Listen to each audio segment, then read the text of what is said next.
And encouragement of our Executive Director, Mr. Prabir Roy, the CEO of the Heritage Group, Mr. Pradeep Kumar Agarwal, and of course our beloved Principal, Professor Dr. Pushpita Ranjan Bhattacharya. We are very grateful to all of them for standing by us. The Heritage College is part of the Heritage Group of institutions, an initiative of Kalyan Bharati Trust, and it actually happens to be the youngest among them. Affiliated to the University of Calcutta, it was established in 2016, and it offers undergraduate courses in science, arts, and commerce. We are young, but we are a very vibrant and dynamic institution and department. The English department is delighted to have with us today a renowned director who, within a very short time, has made a mark in contemporary Bengali cinema, Indrasis Acharya. Mr. Acharya is an independent filmmaker and screenwriter, also self-taught. He has had a very interesting career trajectory. BTech in Applied Physics, Instrumentation and Electronics from Jadavpur University. He has worked in many countries of the world, in UK, USA, and India, of course, also in Africa till 2009, when deeply dissatisfied with his corporate life, he turned to filmmaking as his mode of creative expression. In a recent interview given to Speaking of Cinema, he said, এক জীবনে অনেকগুলো জীবন কাটানোর একটা ভীষণ লোভ আছে cinema ছাড়া কিন্তু সেটা সম্ভব নয় which roughly translates as to lead many lives in this one life has been a great temptation of mine. That is not possible without cinema. He gave in to this temptation wholeheartedly, and what emerged out of it was first short films, Ektu Anturikatar Jonno, like Living Beyond the Line, Unfairy, and then 3 critically acclaimed feature films, almost back to back. Bilu Rakhosh in 2017, Pupa 2018, and Parcel 2020. Parcel won the Best Director Award at the 25th KIF, Kolkata International Film Festival, but his first 2 films also won many national and international awards. The first film, Bilu Rakhosh, actually won accolades at the New York Indian Film Festival, the Asia Pacific Screen Awards, to name just 2. Pupa was awarded as many as 5, it won as many as 5 Best Film and 2 Best Director Awards. All these films are very intriguing. They delve deep into the dark recesses of the human mind, and they deal with moral dilemmas which we can all easily relate to. Like, being exhausted, trying to live a target-oriented life, and yet the inability to pursue a passion as a viable alternative, having to choose between career opportunity and family obligation, becoming a victim of fear psychosis. These are all very interesting films. Today he's with us and he's going to speak on cinema of the mind. Mr. Acharya, a very warm welcome to you. You can. Thank you very much. Thank you, but just one sec before I sign out, I need to give just 2 important announcements. One is after Mr. Acharya finishes his talk, those among you who want to ask him questions, please type your name in the chat box function on your screen. Just your name, please, not the question. Our head of the department, Dr. Oshijit Dotto, will call out your names and then you can ask the question. And number 2, this is also very important. A feedback form will be given in your chat box. Please do fill up that feedback form before you sign out or log off, because it's very important. Thank you very much. Over to Mr. Acharya. Good afternoon, everybody. I know surely this is not the right format to get introduced to all of you, because you were going through the most favorite stage of my life, the student life. This is a very, very important session. I'm extremely privileged for having been invited to give a speech for about 40 minutes, which I'm very bad at. And I'm sure that you are going to have, you are taking a big risk for the next 40 minutes because I'm not a good orator, neither a narrator. So let me introduce myself a little bit. Already, ma'am has introduced about me, but there is a little correction. I work in a corporate house. I joined in that corporate house named PricewaterhouseCoopers, which is considered as top 4 big consulting houses in the world. And I work there till date as an associate director. And I joined PricewaterhouseCoopers in 2005. Hello. Am I audible? Yes, sir. Yes. Yeah. So actually, I started making films from the year 2009.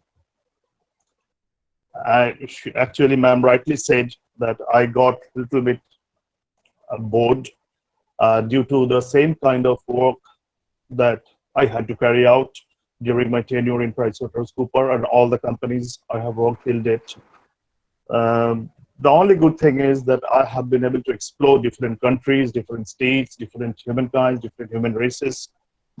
Throughout the almost, I have visited 4 continents out of 5.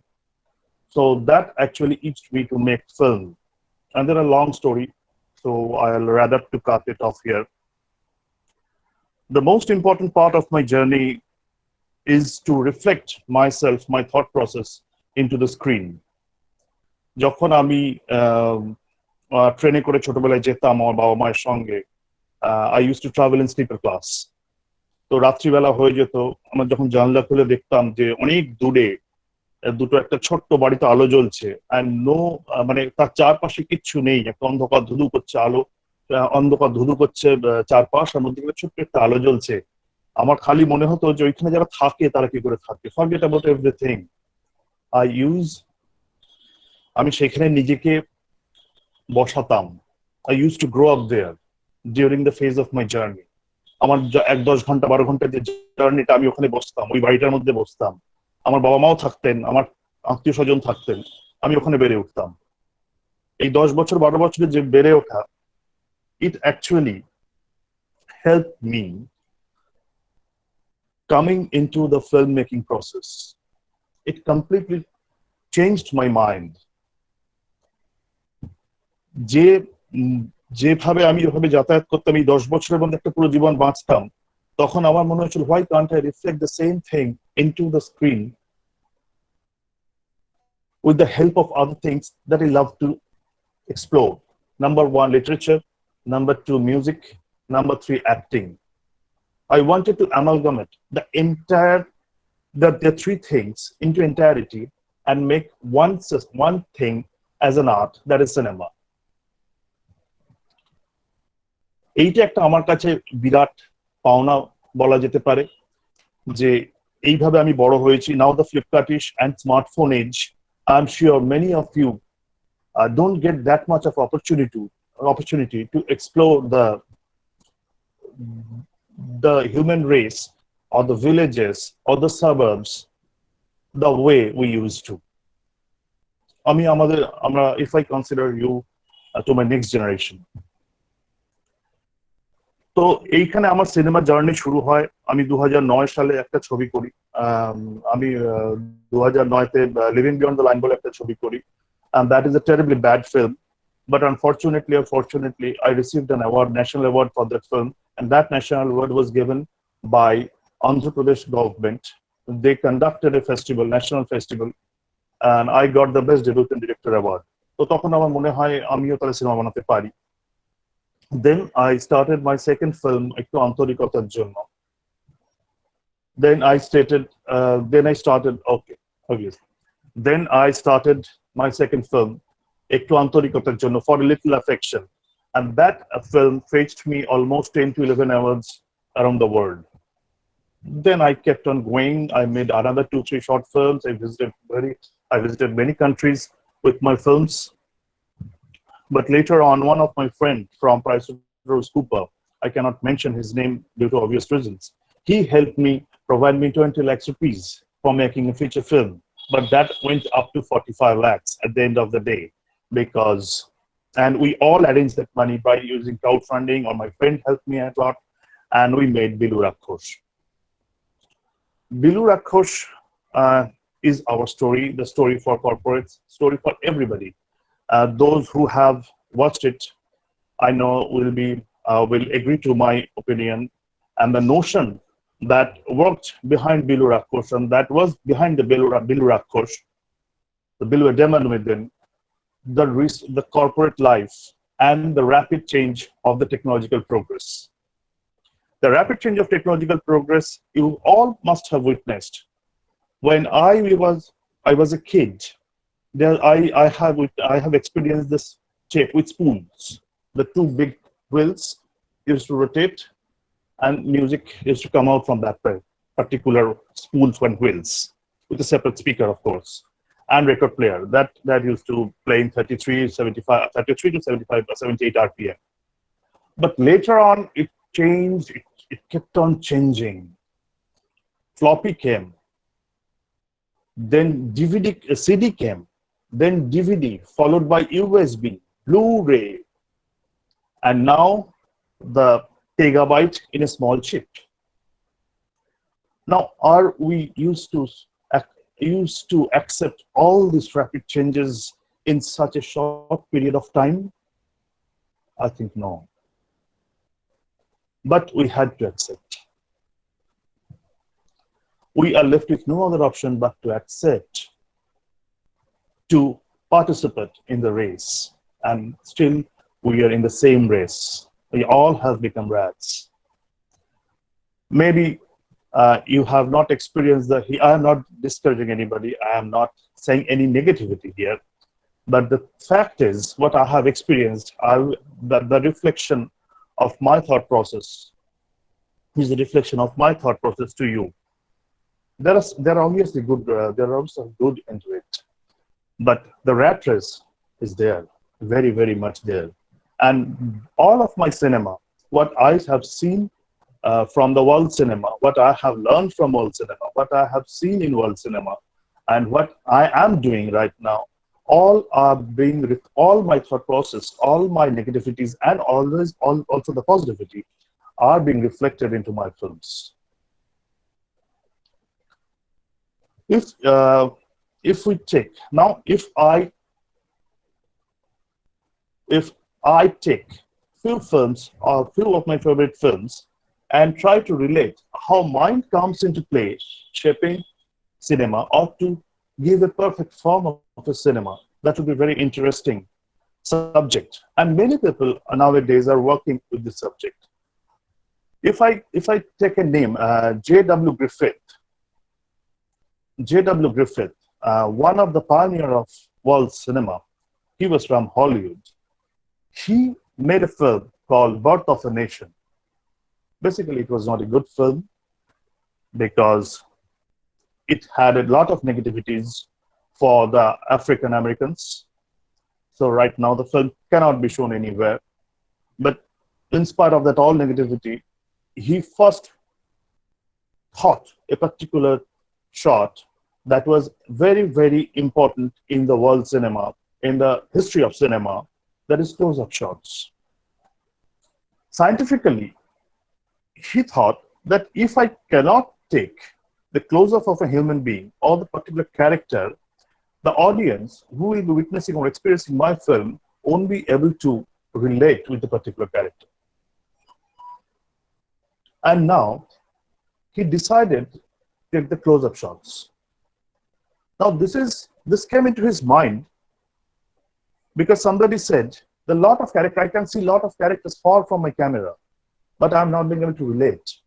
Music was only mode of communication at the time, no talkies. Later on, film went on evolution. Now what happened next? The talkies came. Then people started to communicate with the characters when they're far from the camera. Now the amalgamation took place after that. There was no character in the frame. Still people continued talking with them or communicating with them using the medium called music. And now the entire process of amalgamation took place into cinema. And one interesting fact, one scientist who was researching on cinema said, how much time do I need to capture a character when I keep my camera close to him? Now to show he is crying, the tears coming up from his eyes or her eyes. Now research took the data sample, and the research, this is almost 3 seconds, people need to react that his favorite character or the cinematic character whom I'm watching, experiencing on screen, I need 3 seconds time to connect with her or him. That was marvelous. Then the different approach of filmmaking slowly evolved. I don't know how many of you have heard the name of Austrian director, later turned into a Hollywood director, then French director, Michael Haneke. I'm a great fan of him. Whatever I have learned, I'm a self-taught filmmaker. Whatever I have learned, I've learned from Michael Haneke. So much I have learned from Michael Haneke. Michael Haneke once told that you need not to communicate with the character, because if you communicate with a particular character, the character becomes the prime focus of the cinema, not the subject, which is a very important fact. So that actually changed. Michael Haneke actually changed the cinematic language. If you go through the history of world cinema, if you pass the new wave, the French new wave, then the East European and European filmmakers come to change the cinema. So then they decided to use the static frames. They decided to use the frames, the frames without characters, frame without music. Then the very, very realistic movie slowly emerged. And most of the European directors, East European directors, South Asian directors, even Indian directors, slowly took that particular style of filmmaking.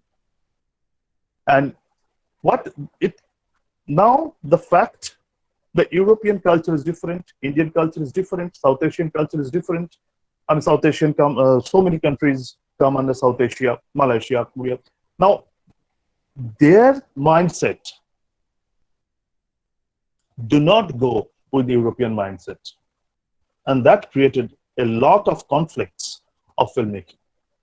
I have seen so many Malaysian filmmakers, Korean filmmakers used to follow European filmmaking style. And that actually detracted them from connectivity with the human or the particular race or the particular country. Being an Indian, I could not relate with so many Indian films because it was made totally based on European film culture, because we do not have the culture that European has. That is why in 1956, a historical movie created the history in Indian cinema, and that is Arka Chattopadhyay. It was made by the great filmmaker Satyajit Ray, and actually it gave us the idea how film can be communicated. Close-up was there, long shot was there, music was there, and most importantly, documentation of Indian village was there.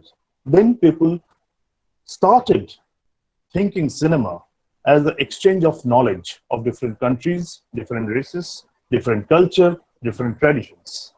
And that was the most important.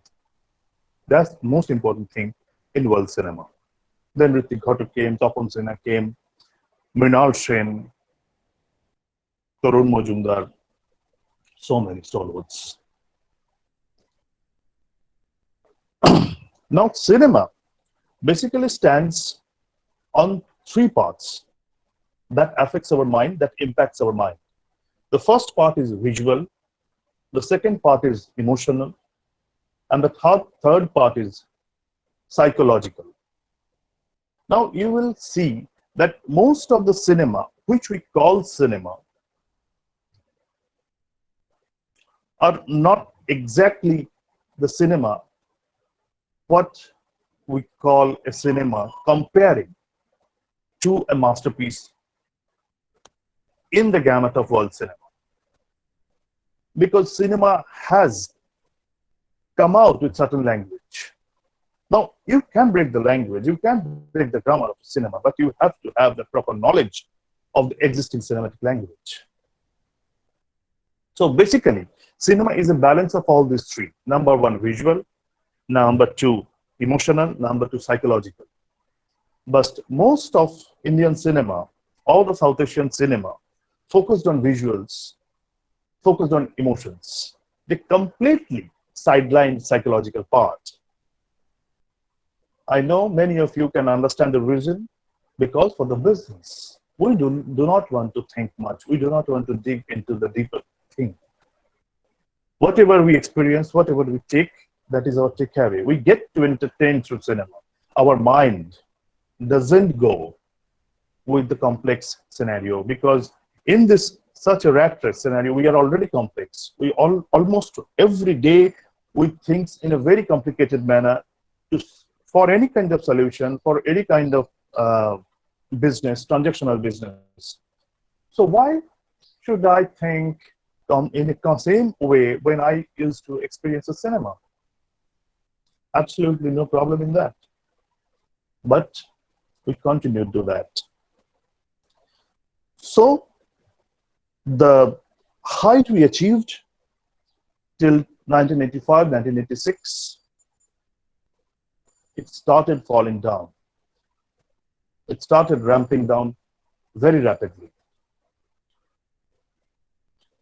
But Europe, and in the course of world cinema, it ramped up very highly after Second World War. So many filmmakers came and they conquered the audience with the plight of the post-colonial, post-World War citizen. There was economic turmoil, political, socio-economic turmoil. Everything was jeopardized. And most of the film directors exploited that particular scenario or the particular situation of the world. Now we have entered another unprecedented time, and I think our mind is thinking in the same way that we used to think earlier during the time period 1960s to 1970s. If I confine my discussion on Bengali cinema or on Indian cinema, you will see that a lot of political activities were there during 1950 till 1980. Post 1980, not that much of important political event took place till the fall of the communism and Trinamool came in contact. That is, I'm not going into that. But no important political situation took place between that point. And cinema has gone down from that point, and still it has not held high as it was there when Shotpuri Mrinal Sen was operating from Kolkata. Now slowly the things are coming up in Indian cinema. When there are a few directors from Kerala, Sanil Kumar Shashidharan is a good friend of mine, Adur Gopal Krishnan ji, Saji Karun ji. They are trying to put Indian cinema to a new height. But there was an emotional cut from the international cinema to our Indian cinema. It's very, very difficult to connect, to get back, and to salvage the lost pride again into the sense of, into the international arena of Indian cinema. Now, what I was discussing about the three things, the psychological, visual, and emotional.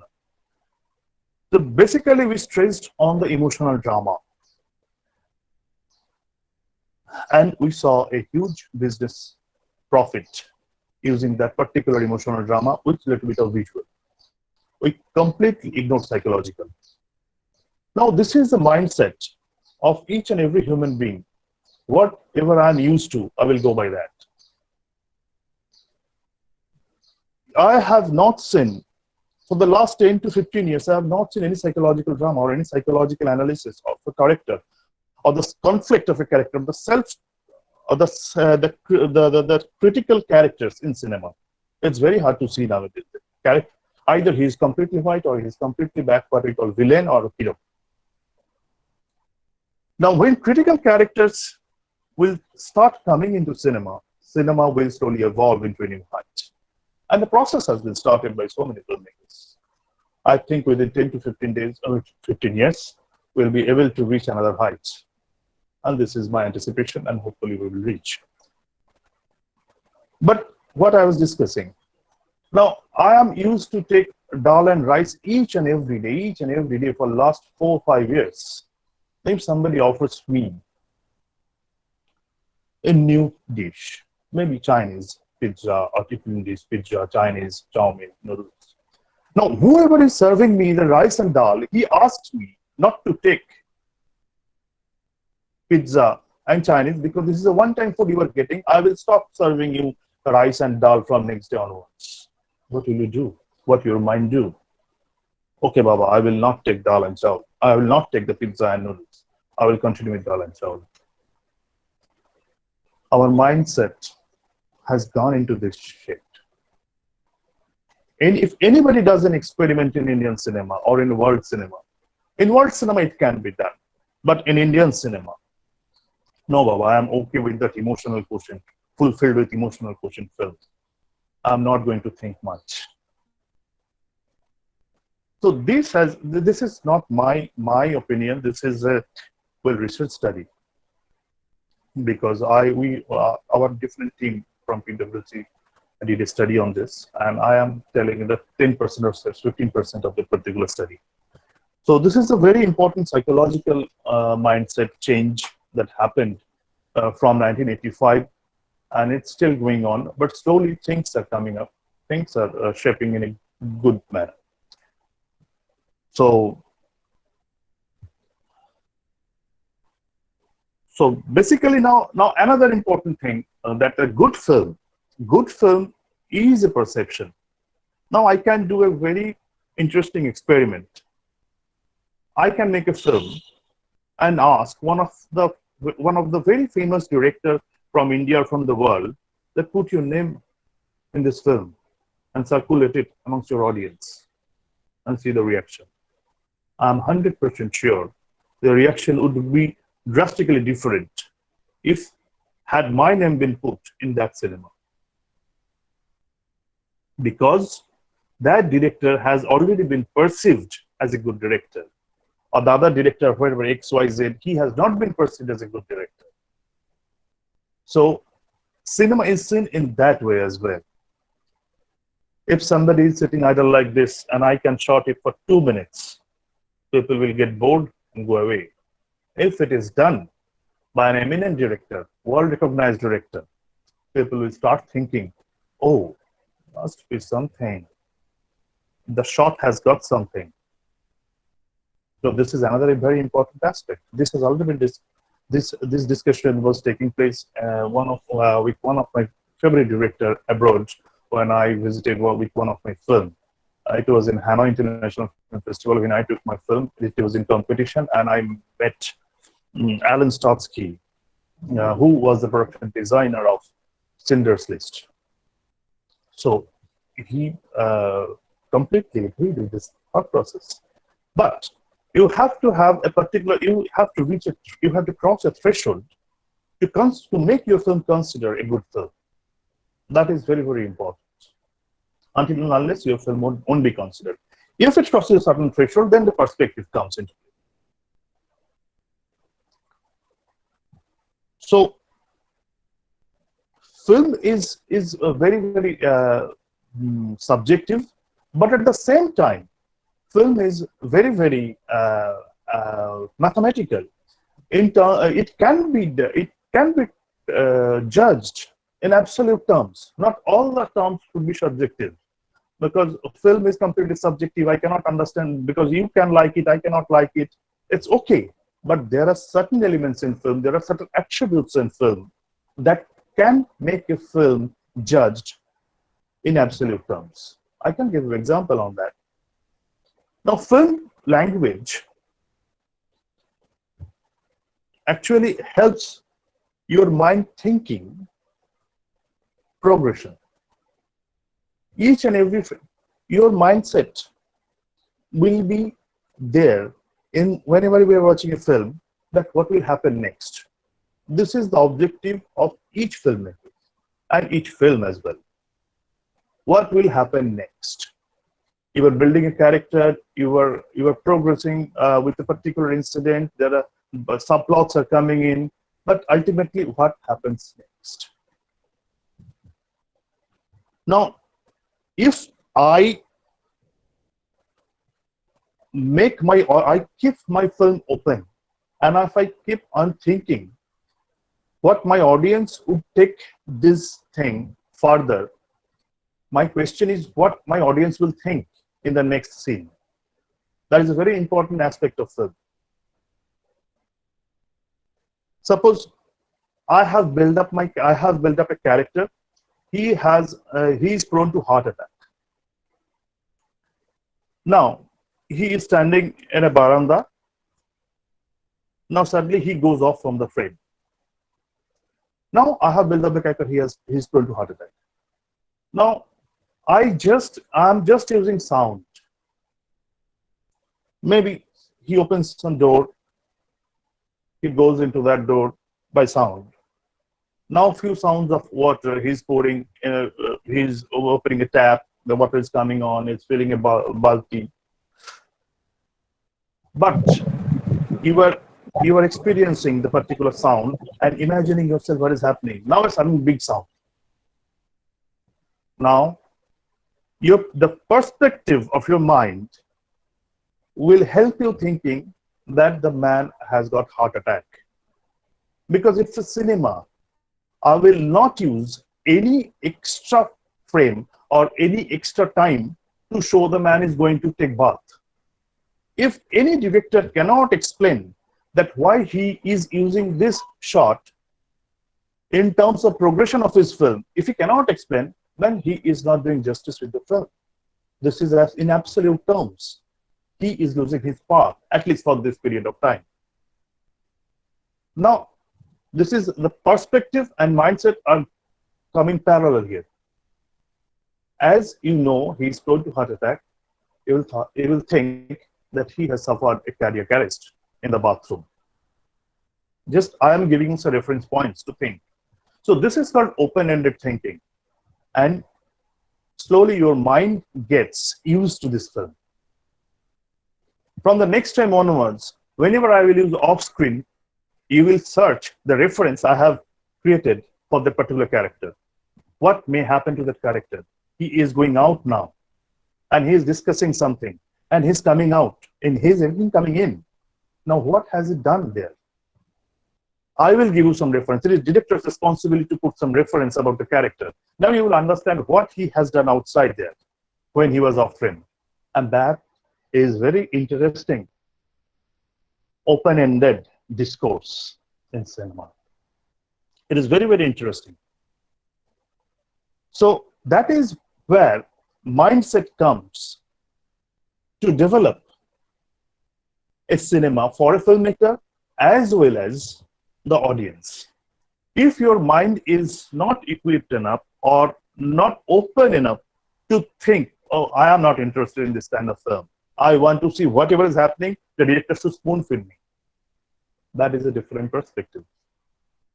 I'm not saying bad, good, bad, or right, but that is a different perspective. And the interesting, historically, if we check that, if we go through the journey from filmmaking from the last 100 years, there's a very interesting gradual change in making films.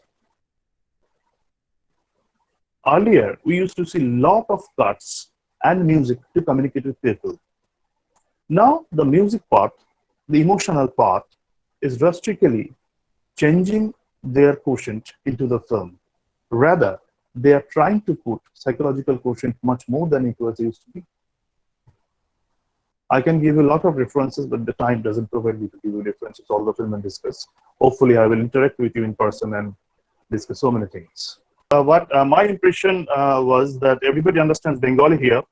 So I just arranged one small piece of Vibhuti right up from Pather Panchali. And I would give you an example how mind comes to shape a particular frame in a cinema. So it's a 1 minute read from the Vibhuti Pather Panchali. Can I go ahead with that?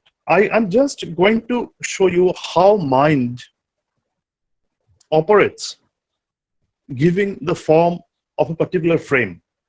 If it is me, I will give a particular frame. If it's you, you will form it in a particular frame. So frame will be different, but the essence will remain same. That's a very important thing. So our mind actually works in the same way, but in the other way around, it's all different. Just I am giving a small example on it. Whoever has seen or read Pather Panchali will relate to it. Harihar is coming back from west. I mean, let's say from Maharashtra to West Bengal. Vibhuti is describing like this. পশ্চিম হইতে আসিয়া সেদিন সে গ্রামের সকলের পরামর্শে শ্বশুর বাড়ি স্ত্রীকে আনিতে গিয়েছিল। দুপুরের পর শ্বশুর বাড়ির গ্রামের ঘাটে নৌকা পৌঁছল। বিবাহের পর একটি বার মাত্র সেখানে আসিয়াছিল, পদঘাট মনে ছিল না। লোককে জিজ্ঞেস করিয়া সে শ্বশুর বাড়ির সম্মুখে উপস্থিত হইল। তাহার ডাকাডাকিতে একটি গৌরাঙ্গী ছিপছিপে চেহারা তরুণী কে ডাকিতেছে দেখবার জন্য বাহিরের দরজায় গিয়ে দাঁড়াল এবং তাহার সহিত চোখাচোখি হওয়াতে সেখান থেকে চট করিয়া সরিয়া বাড়ির মধ্যে ঢুকিয়া পড়িল। He actually wanted to meet his wife. Actually, they got married 15 years back, and now he has come back to see his wife. And wife has come, who is knocking at the door. Harihar ভাবিতে লাগিল, মেয়েটি কে? তাহার স্ত্রী নয় তো? সে কি এত বড় হয়ে গেছে? রাত্রিতে সন্ধান মিলিল। He waited till evening. রাত্রিতে সন্ধান মিলিল। সর্বজয়া দারিদ্র হইতে রক্ষিত তাহার মায়ের একখানা লাল পাড় মটকা শাড়ি পরিয়া অনেক রাত্রে ঘরে আসিল। হরিহর চাহিয়া দেখিয়া বিস্মিত হইল। 10 বৎসর আগেকার যে বালিকা পত্নী কিছুই নাই, এই সুন্দরিতা কিছুই অবশিষ্ট নাই। সে অনেক সুন্দর হইয়া গিয়াছে। মুখের কচি ভাবটুকু আর নাই বটে, কিন্তু তাহার স্থানে যে সৌন্দর্য ফুটিয়াছে তাহা যে খুব সুলভ নহে, হরিহরের সেটুকু বুঝিতে দেরি হইল। হাত পায়ের গঠন ভঙ্গি সবই নিখুঁত এবং নতুন। ঘরে ঢুকিয়া সর্বজয়া প্রথমটা থতমত খাইয়া গেল। She is also meeting her husband after 15 years.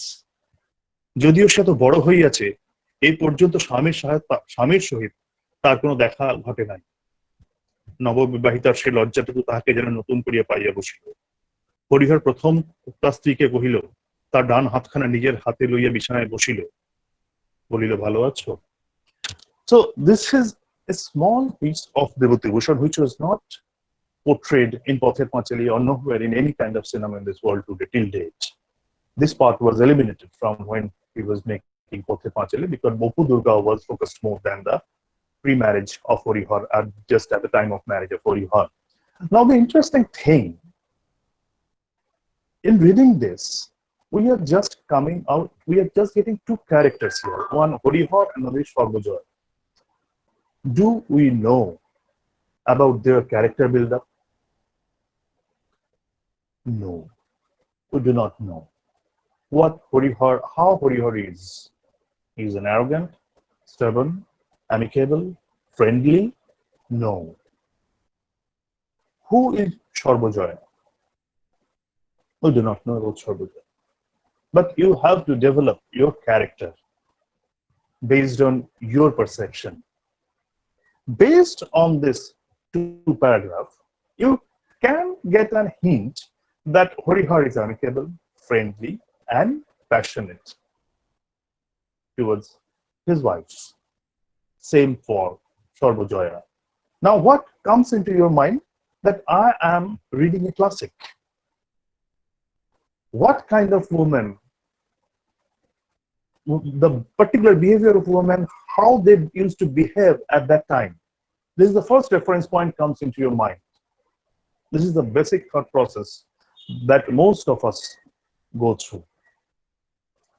In spite of not knowing much about their background, we will slowly start developing their character based on the historical data.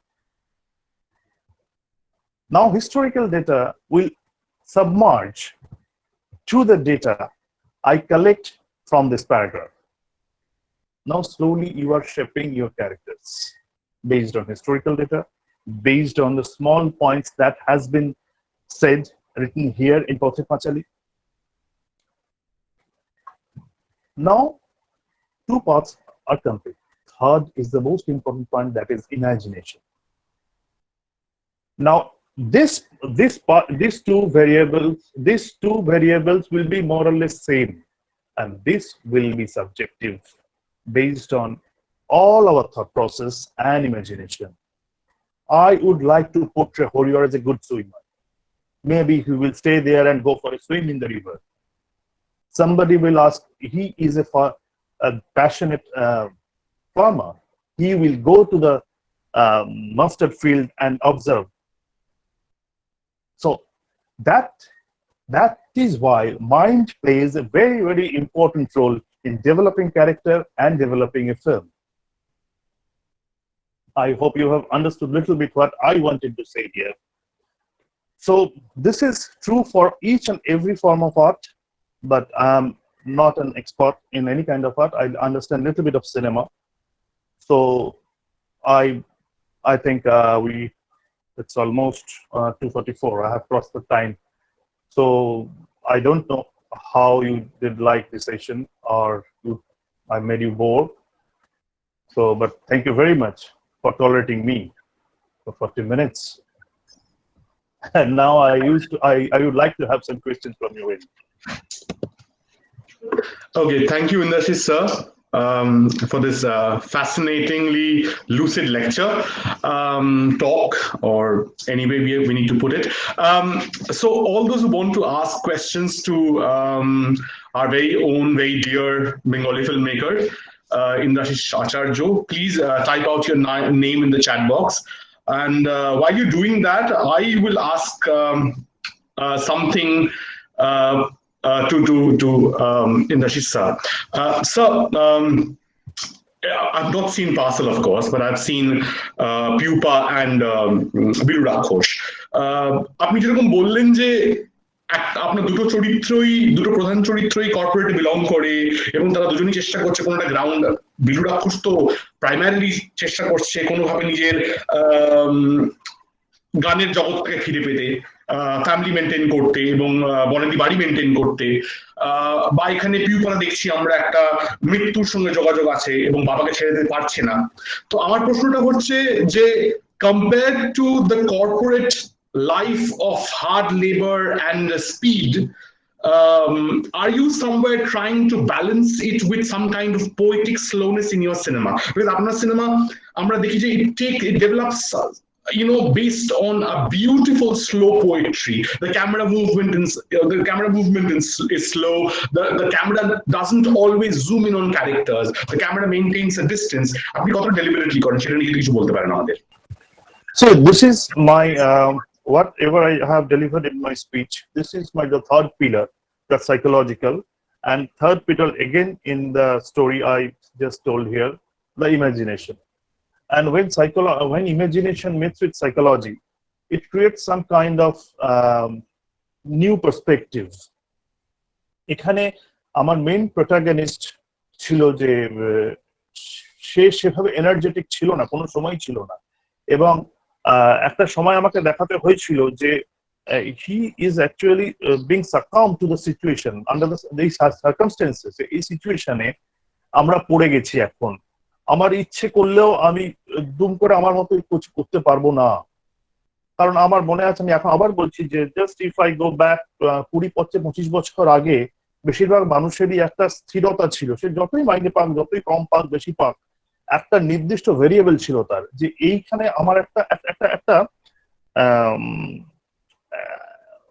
তার প্রেডিক্টিভ নেচার ছিল, যে আমি predict করতে পারতাম আমি 5 বছরে কোথায় যেতে পারি, কি মাইনে হতে পারে, কিভাবে আমি জীবনটা এনজয় করতে পারি, ফলে তার জীবনটা সাজানো থাকতো অনেক পরিষ্কার ভাবে। রিসেন্ট টাইমস আমি ফিল করেছি এই প্রেডিকশনটার কাজ করছে না মানুষের, ফলে মানুষ নিজে জানে না তার এন্ড পয়েন্টটা কোথায়। if we do not know our end point, it is very difficult জীবনটাকে সাজানো। এবং জীবন সাজাতে গেলে কিছু কিছু প্ল্যানিং দরকার হয়। আমি 2 বছর আগে প্ল্যান করতে পারবো না যে আমি 2 বছর পরে কি করতে চাই, because seems very volatile. The entire situation is very volatile. We are becoming vulnerable to this volatile situation. এবং সেইখানে আমি যদি এই পেজটাকে দেখাতে কিন্তু সিনেমাটা যদি পেজ ইউজ করি, তাহলে I am falling into the same ditch. এই সিচুয়েশনটাকে দেখাবার জন্য আমার স্লোনেসটা আমার মনে হয়েছিল ইজ ভেরি ভেরি ইম্পর্টেন্ট। এবং বিলুর যে চরিত্র, তার যে ক্লান্তি, আস্তে আস্তে একটা মানুষ যে ক্লান্তিতে ঢলে পড়ে, যে ক্লান্তিতে চলে আসে, তার স্বপ্নের মধ্যে ক্লান্তি আসছে, তার চলাফেরায় ক্লান্তি আসছে, তার হারিয়ে যাওয়ার মধ্যে যে ক্লান্তি আসছে, সেই ক্লান্তিটা আমার কাছে অনেক বেশি ইম্পর্টেন্ট হয়েছিল টু পোর্ট্রে। সেই জন্য স্লোনেসটা আমার কাছে খুব বেশি ইম্পর্টেন্ট। এবং সেম থিং পিপথে রাহুলেরও তাই। রাহুলের একটা পার্সপেক্টিভে মানতে চেয়েছিলাম we like to be in our comfort zone, এবং তার জন্য আমার একটা এক্সকিউজ খুঁজে বার করতে হবে, যে এক্সকিউজটা বাকি কেউ বুঝবে না। আমি হয়তো বিদেশে পড়াশোনা করতেও চাই, বাট দ্য সেম টাইম আমি এই কলকাতা ছেড়ে যেতে চাই, এটা সুপারসিড করে আমার বিদেশে যাওয়ার আইডিয়াটা। তাই জন্য আমি কলকাতা ছেড়ে যেতে চাই না। ভাগ্যিস আমার বাবা অসুস্থ হলেন, এটা আমি যথেষ্ট দিতে পারবো, কিন্তু এটাও কারো কিছু বলার নেই। দেখো আমি যেতে পারতাম, আমি গেলাম না, what my life could have been. এই লেয়ার্স গুলো হয়তো ভাবনার জন্য আমি কিছুটা স্লো করি ছবিটাকে, যাতে এই যত স্লো হয় ছবি, আমার মনে হয় যে অনেক স্লো ফিল্ম মেকার আছে ওয়ার্ল্ডে। লাভ ডিয়ার্স একজন আমার খুব প্রিয় চিত্র পরিচালক, বেলা তার আর একজন আমার খুব প্রিয় চিত্র পরিচালক। এই স্লোনেস যত হবে তত অডিয়েন্সের মধ্যে অনেক করে ছোট ছোট ইরিটেশন জন্ম নেয়, যেটা আমি খুব বেশি ভাবে চাই জন্ম নিক। Thank you so much, sir. I think Amreen wants to ask a question. I mean, Amreen, will you switch on your mic and video, please? Ask the question.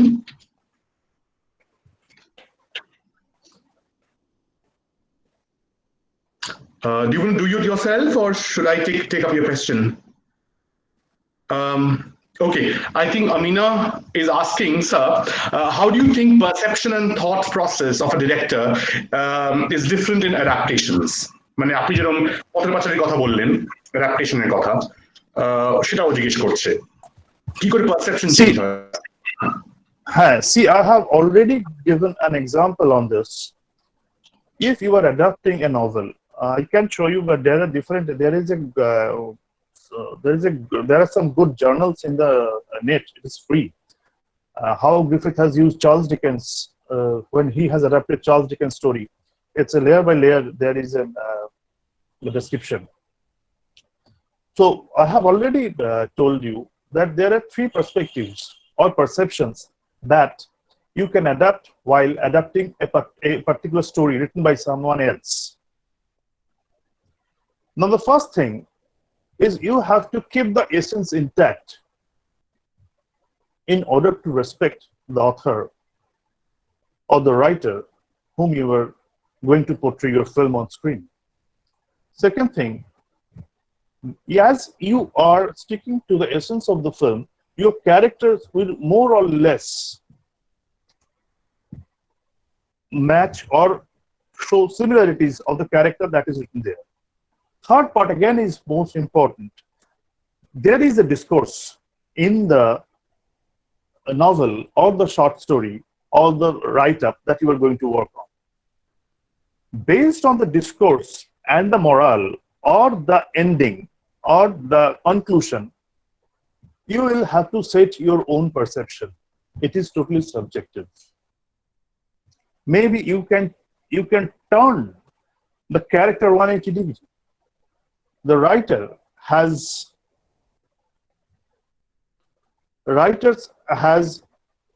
has mentioned something based on a particular incident on that character, but you have the right to see in a different angle, because you have the right to understand the character from the novel itself. Now you can change the character in the cinema, and that the perception works. This is a bit complicated, but hope I have been able to make you understand that the third pillar always works and gives the best the perception quotient whenever you build up a character, whenever you build up a story. Thank you, sir. I think we have time for one more question from Shumon. I think the question is, as a director better, what difference in approach do you see in Bengali film industry from the golden age, maybe the era of Uttam Kumar to the present day? Kiki Palpeche, I think, basically wants to know that. Or has there been a change? না, পাল্টেছে মানে কি acting এর দিক থেকে পাল্টেছে না? I think filmmaking এর কথা জিজ্ঞেস করছে, filmmaking এর কথা জিজ্ঞেস করছে। সেটা আমি অবশ্য এটা বলেছি, ফিল্ম মেকিং এ অনেক কিছু পাল্টে গেছে। যেমন প্রথমত পাল্টে গেছে, একটা টেকনোলজি পাল্টে গেছে। যেটা আমি ফিল্মে শুট করতাম, বড় বড় ক্যানে শুট হতো, সেটা এখন ডিজিটালি শুট হয়। অর্থাৎ ক্যানে যখন শুট হতো, ক্যানে শুটটা হওয়ার একটা মজা ছিল, যেটা মজা ছিল না, খুব শক্ত ছিল, যে একটা ক্যান কাটতে হতো। মানে 24 ফ্রেমস হয়তো, মানে আমার 3 সেকেন্ডের একটা ফুটেজে 72টা ফ্রেম থাকতো, এবং সেটা কিন্তু গন্ডগোল হতো, পুরো এটাই নষ্ট হয়ে যেত, ক্যানটা নষ্ট, ক্যানের একটা ফুটেজ নষ্ট হয়ে যেত। সেটা একটা ইকোনমিক্যাল দিক থেকে প্রচন্ড ক্ষতি হতো। But now it is we have got the digital technology. ফলে এখন আর ওই ব্যাপারটাই প্রথমত নেই। এখন আমি 10টা টেক নিতে পারি, কোনো খরচা হয় না। খরচা মানে টাইমের সাথে প্রপোর্শনাল একটা মানির সম্পর্ক আছে, সেই খরচাটা হয়, কিন্তু আমার ওই খরচাটা আর হয় না যেটা আমার ক্যানের জন্য খরচা হতো। ফলে একটা বিরাট খরচা বেঁচে গেছে, যার জন্য আমার টেকটা অনেক বেশি নিতে পারি, এখন অনেক বেশি পারফেকশন হতে পারে আমার ছবিতে। আবার যেহেতু পারফেকশন হতে পারে, সাইকোলজিক্যালি ডিরেক্টর অত প্রিপেয়ার্ড হয়ে আসে না, কারণ আমি জানি অনেক টেক নিতে পারবো, 10টা টেক নিয়ে রেখে দেবো, তবে এডিট টেবিলে গিয়ে আমি ঠিক করে নেবো। এটা যেটা হয় সেটা হচ্ছে ফিল্মের পারসেপশন অনেকটা, ফিল্মের পারফেকশন অনেক কমে যায় পারসেপশনের থেকে, সেইটা একটা ইম্পর্টেন্ট ব্যাপার দাঁড়ায়। আর ফিল্ম মেকিং অনেক চেঞ্জ হয়ে গেছে। এটা যদি আমরা ঠিক ওই 50-60 দশকের পরে 70-80 দশকের ছবিটা তুলি, ছবি দেখা যায় যে ছবির মধ্যে একটা রিয়েলিস্টিক অ্যাপ্রোচ তখন থেকে তৈরি হতে শুরু করেছে। আমি খুব একটা উদাহরণ দিতে পারি যে সপ্তপদী যখন আমি দেখছি, তখন যে ফর্মে দেখছি, যে মাইন্ডসেট নিয়ে দেখছি, ঠিক পরবর্তীকালে নায়ক যখন আমি দেখছি, আমি কি সেই মাইন্ডসেট নিয়ে দেখছি না।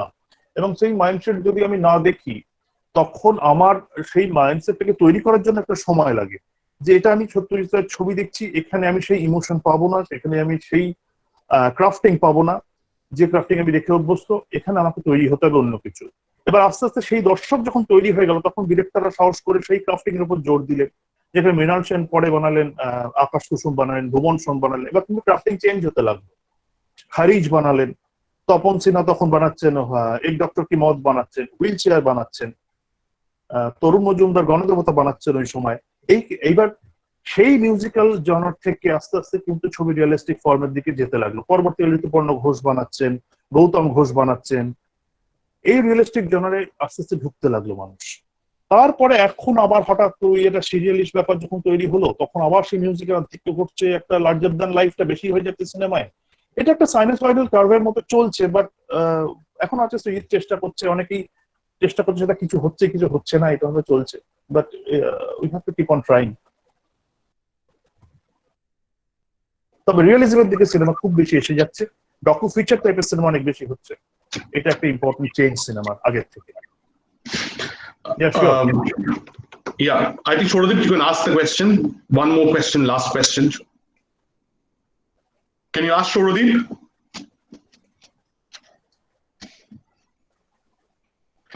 He asked how insignificant or significant is nostalgia with respect to film making in the present times.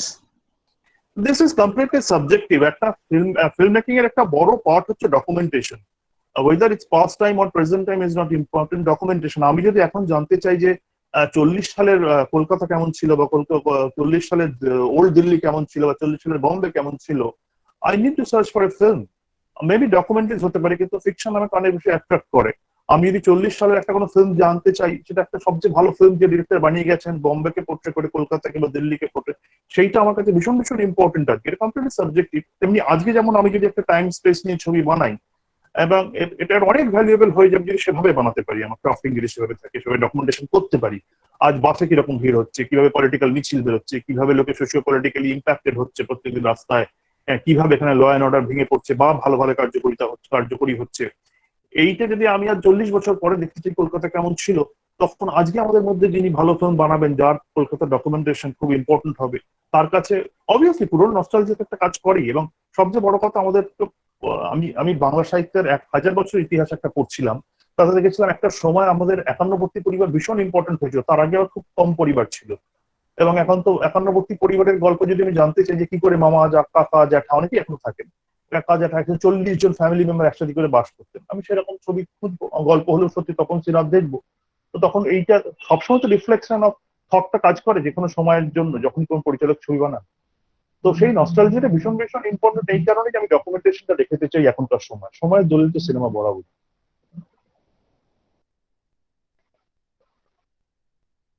Thank you, sir. I think we are waiting for the next speaker, so I want to ask the last question to Indrasis sir. Sir, আমার একটা বড় question যেটা আপনার cinema দেখে বারবার মনে পড়ে, সেটা হচ্ছে যে আপনি তো পুরোপুরি একটা ইন্ডিপেন্ডেন্ট ফিল্ম মেকারের ফিল্ম মেকিং এর দিকেই যাচ্ছেন বা যান, ওই দিকেই থাকেন। আপনি কোথাও একটা মনে হয় about approaching the mainstream বা approaching the big production houses, নাকি আপনি deliberately দূরে থাকেন ওর থেকে, you don't want to get entangled in that thing, নাকি আপনার কোথাও মনে হয় যে হয়তো ওদের সঙ্গে গেলে বেশি অডিয়েন্স পেতাম, মানে বেশিটা within quotation রাখছি আমি, মানে do you look at the small number or do you want to get into the bigger picture?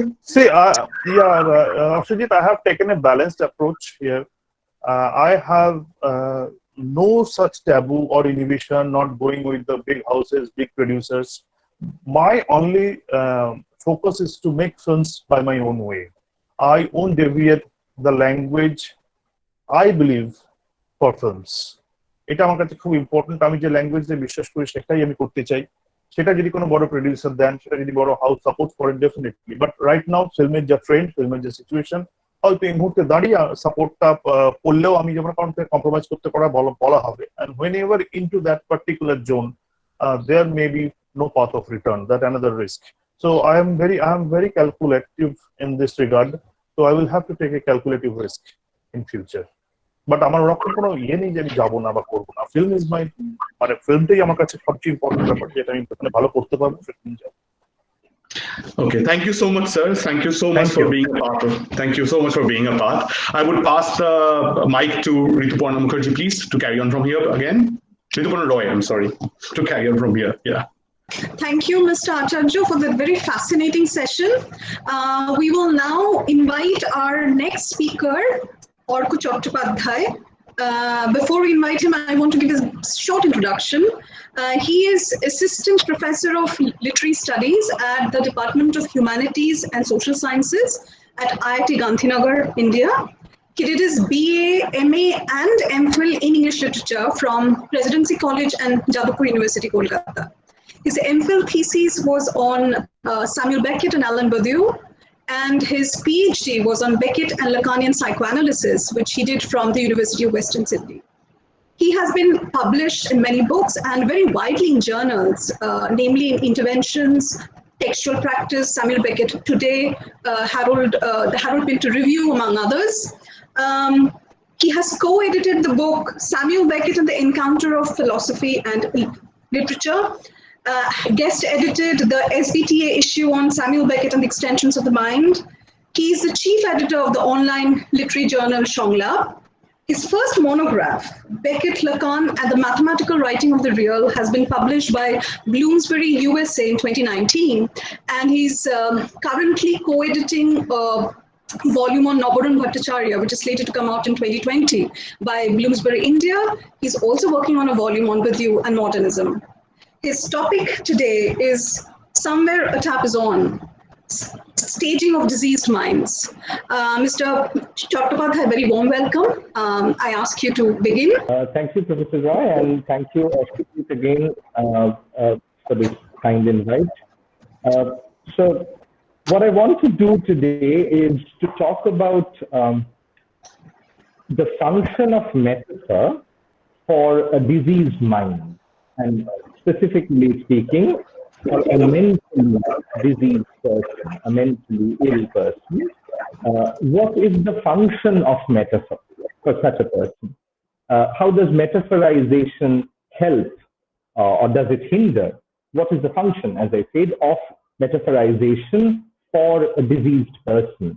And how does literature anchor us and help us in understanding this question, in ramifying this question? So, I mean, this is again taking off in the direction of medical humanities and literature from my work on psychoanalysis, and let me briefly talk about the field as such, medical humanities and literature, before jumping into this, because this would be, in a way, couched in that disciplinary formation of medical humanities and literature, or shall we say, interdisciplinary formation of medical humanities and literature. Let me just begin with some elementary remarks on medical humanities and literature and the way the field has developed. And I'm specifically, as I said, going to talk about metaphors there. So medical humanities is not just reading medicine through literature. It's an approach to various social, political, gendered questions around medical culture.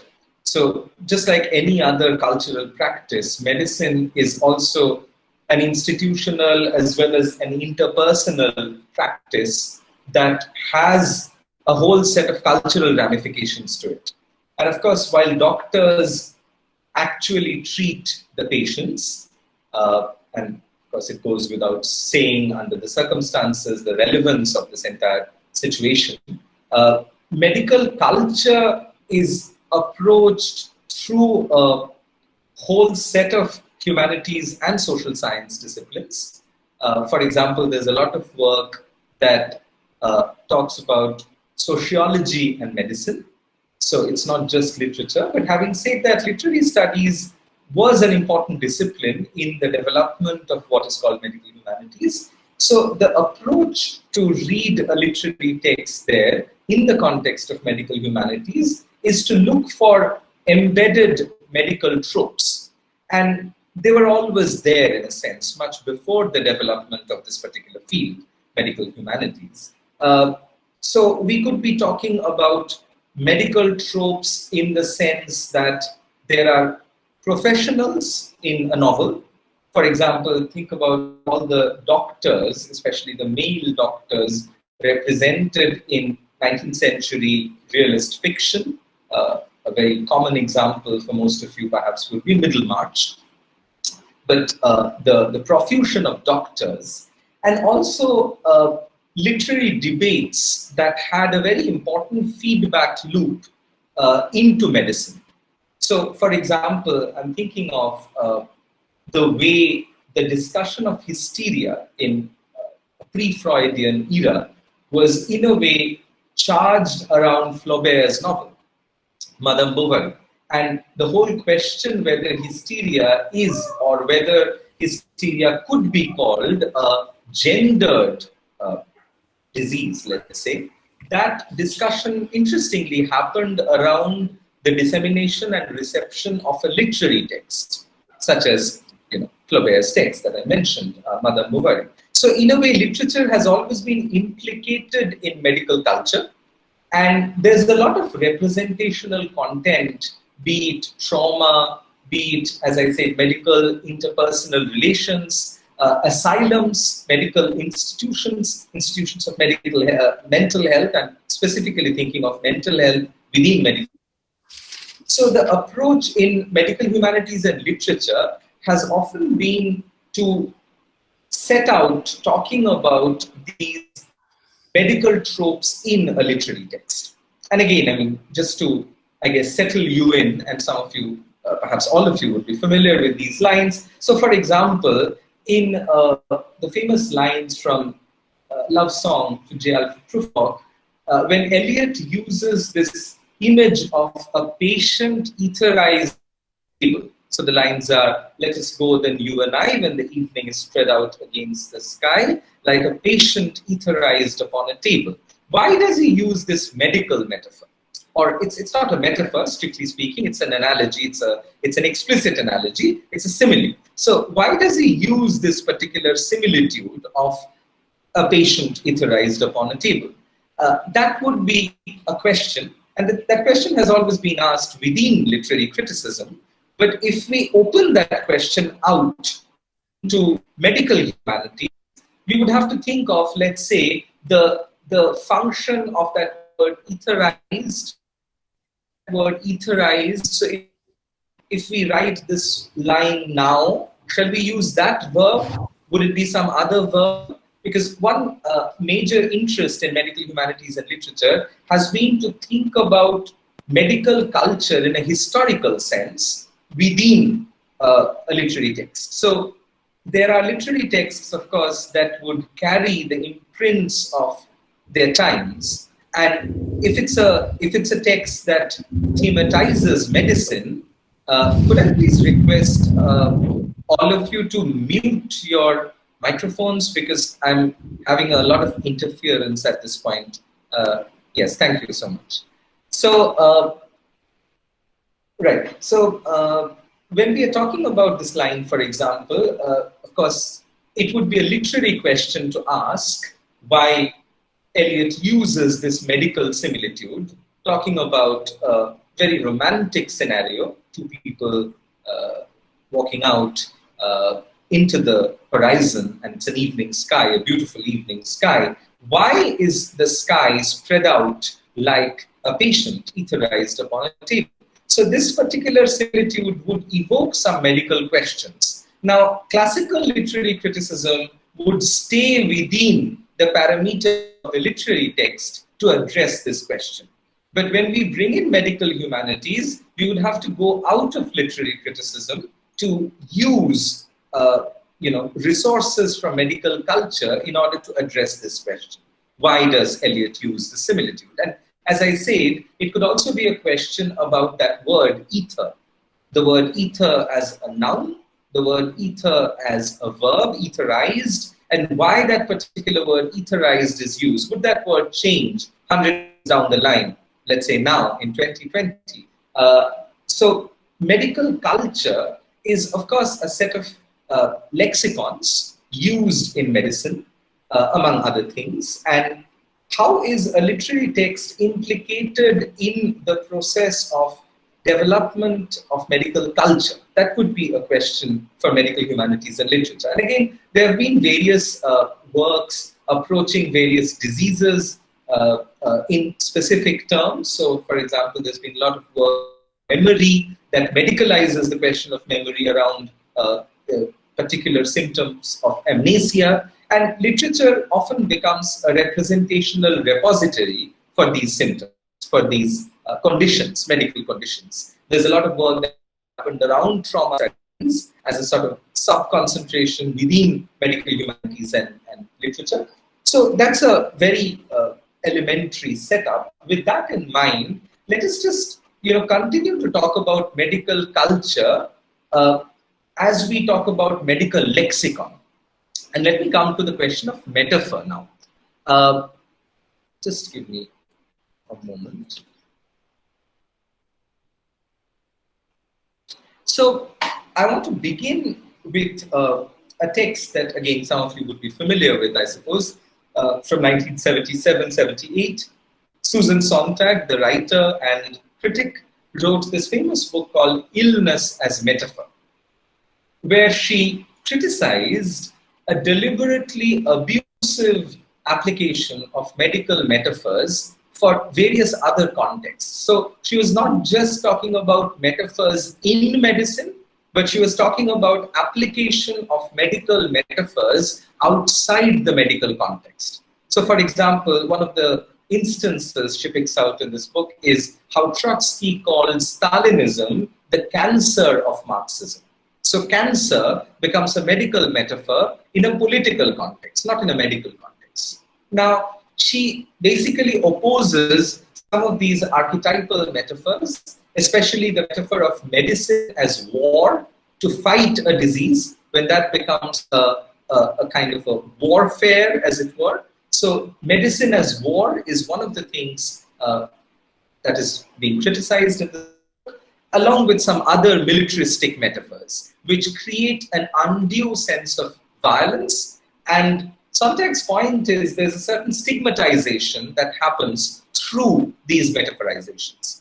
And famously, she says towards the beginning of this book, and let me quote here, "My point is that illness is not a metaphor, and that the most truthful way of regarding illness and the healthiest way of being ill is one most purified, of most resistant to metaphoric thinking, purified of and most resistant to metaphoric thinking.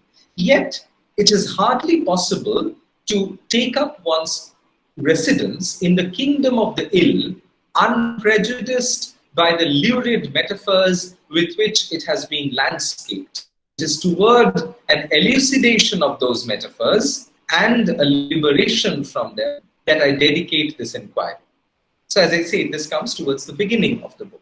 And Sontag's point, again, is to, in a way, get rid of metaphors from the practice of medicine, as it were. But more than that, she's critical of this transposition, when medical metaphors are used to sometimes belittle suffering, sometimes to add to the violence of medical suffering in other contexts. So when the context changes, when it becomes a trans-contextual movement of the metaphor, that's what she's criticizing more than metaphors in medicine, to be precise. Even though she's been sometimes a little bit unduly taken to task for demetaphorizing medicine, or for making this clarion call to demetaphorize medicine, whereas that is not exactly her point. She's not really talking about demetaphorizing medicine. She's saying that these metaphors used in an indiscriminate way outside medical contexts could add insult to the injury, to be idiomatic about this.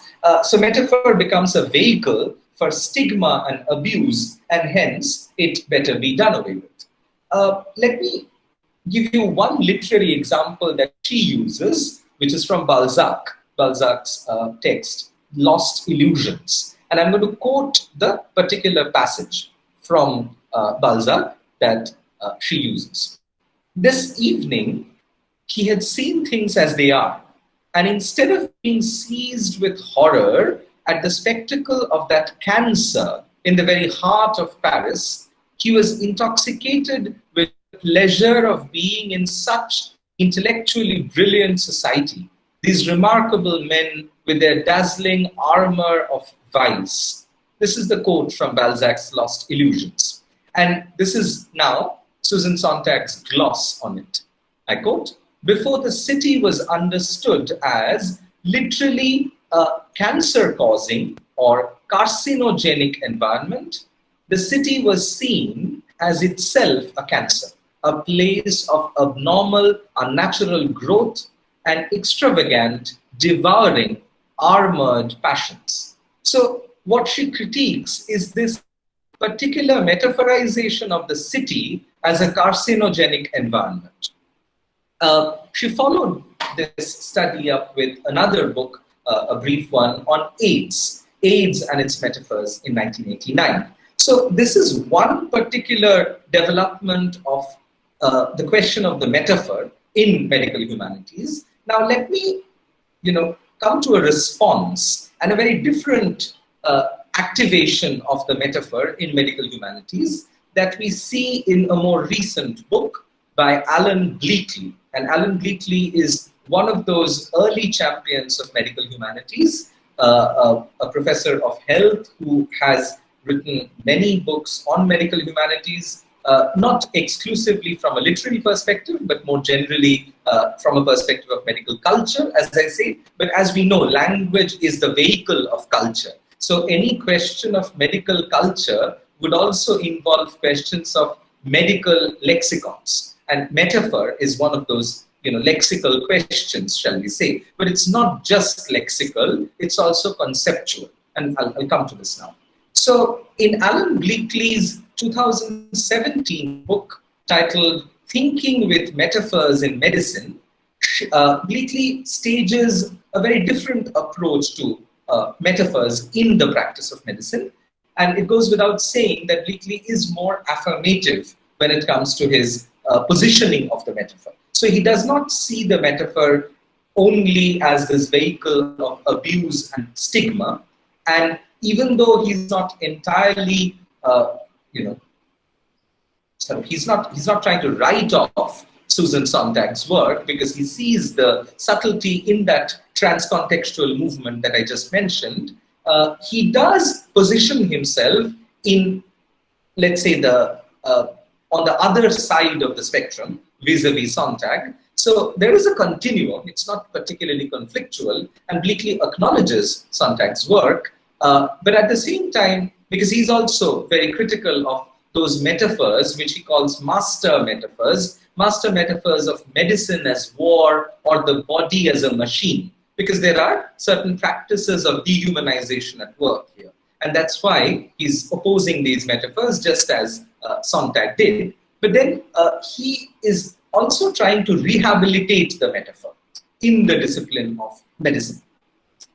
And when he talks about this, there are many ways in which he talks about the function of medical metaphors. He talks about metaphor as rhetoric, metaphor as a diagnostic category, where doctors use metaphors to create some sort of a rapport with their patients. And this is true of both organic and, let's say, both organic and mental issues, medicine in both senses of the term, both physical and mental. So metaphor becomes a bridge, as it were, a rhetorical bridge-building exercise between the doctor and the patient. It is also a diagnostic tool used by doctors. It sometimes helps us work around ambiguities when the doctor has to communicate something to the patient. So there's a certain, let's say, not entirely institutional, but a defense of the metaphor in medical practice offered by Bleakley in this particular book. And let me just quote one moment from Bleakley, where he is talking about, again, a particular set of metaphors, and you will soon see why this metaphor is relevant to what I'm going to talk about in the form of two literary cases. This is Bleakley, and he's in one of the chapters, he talks at length about this metaphor of stickiness, the sticky brain, or the sticky neurons. So let me just quote Bleakley. Even where the metaphor itself may be ambiguous, such as sticky brain, the brain is not sticky, it is the pervasive behavior of the child with unexplained symptoms of chronic pain that is sticky, and the notion that symptoms may be all in the mind or stuck to a psychological impulse that persistently drips like a leaky tap. So I guess you already catch the drift of my title, but I'll come to this very particular metaphor that is shared by Harold Pinter's play, A Kind of Alaska, and Jerry Pinto's novel, M and the Big Home, in the second half of this talk. But let me continue a little bit further with this idea of stickiness. So one of the functions Bleakley ascribes to the medical metaphor is the function of disambiguation. To use a more technological term, disambiguation. So metaphor can disambiguate. It can clarify our ambiguities. It can clear them away. But a metaphor like sticky brain, in the passage that I just read out, is not particularly disambiguating. It has its own ambiguity because, of course, it's not literal, but that's the whole function of the metaphor. Metaphor is not literal. I mean, the metaphorical use of language is precisely, definitively speaking, the non-literal use of language. So the brain is not literally sticky. Why is it called sticky? Because there's a certain perseverance in the behavior of the child, and I'm just glossing that passage that I just quoted. So there's a perseverance in the behavior of the child when it comes to these symptoms of chronic pain that he seems to feel or she seems to feel in their bodies. So the chronic pain is sticky. There's something sticky about the chronic nature of this pain. It does not go. It's perseverative, as Bleakley says. That's the word he uses. And then he performs what he's talking about, as it were, by using a somewhat cliched metaphor. And again, we have to understand the function of cliche. I'm not using the word cliche in a value judgmental sense. It's interesting that both Pinter and Pinto, in two very different contexts, tries to talk about the form a diseased mind might take in the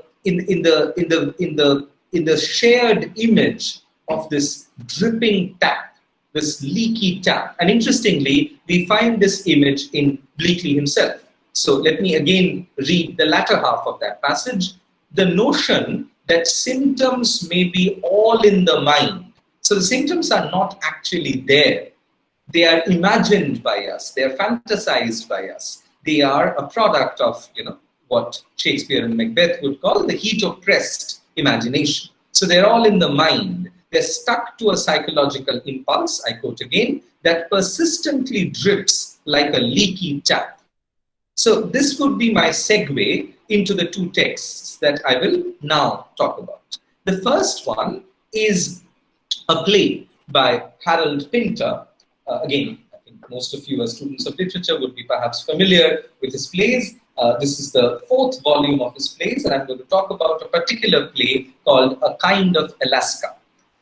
Just to go into the background a little bit, so this play is about an epidemic. Now that we find ourselves in the middle of one, I thought this would be a fitting play to talk about. So between October 1918 and January 1919, almost more than, in fact, 100 years back, there was a particular, let's say, epidemic. There's some interesting diagnostic terms here. I'll come to that in a minute. There was an epidemic that swept its sort of tail all across Europe, as it were, and a huge number of people fell victim to that epidemic, as it were. This is called encephalitis lethargica. Encephalitis lethargica was the name given to this particular pandemic by a doctor named von Economo. But interestingly, there was a lot of debate about what to call this pandemic. And the naming wasn't straightforward. At one point, it was called epidemic schizophrenia. So epidemic schizophrenia was the word used. There were again some sexist speculations whether this was a feminine disease or not. It had multiple symptoms, catatonia, dystonia, and so on. But the most important symptom was these people would be alive, but in a deep sleep for decades. So people who caught this particular disease were there in the state of hibernation, as it were, for more than a decade. It's like a Rip Van Winkle situation. So in 1982, Pinter sent a copy of this play, A Kind of Alaska, to Oliver Sacks. Again, for those of you who are not familiar with Oliver Sacks, he was a neurologist and a doctor, a medical doctor, who worked with, specifically speaking, mental health patients and neurologically charged mental health patients. And Oliver Sacks was treating some of these patients who had been there in this position of encephalitis lethargica for decades. And he tried a particular injection in the 60s. L-Dopa was the name of the injection, and it started working. So in case you're interested, you could read his book Awakenings, which was published for the first time in 1973. And Pinter read this book by Oliver Sacks, wrote this play, A Kind of Alaska, and sent a copy of the play to Oliver Sacks in 1982.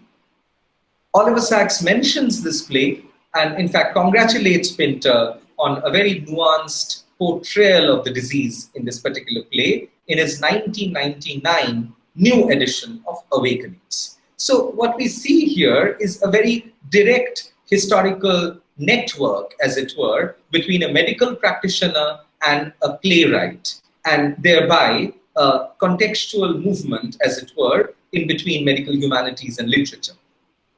So Harold Pinter's play, A Kind of Alaska, the title itself is a metaphor.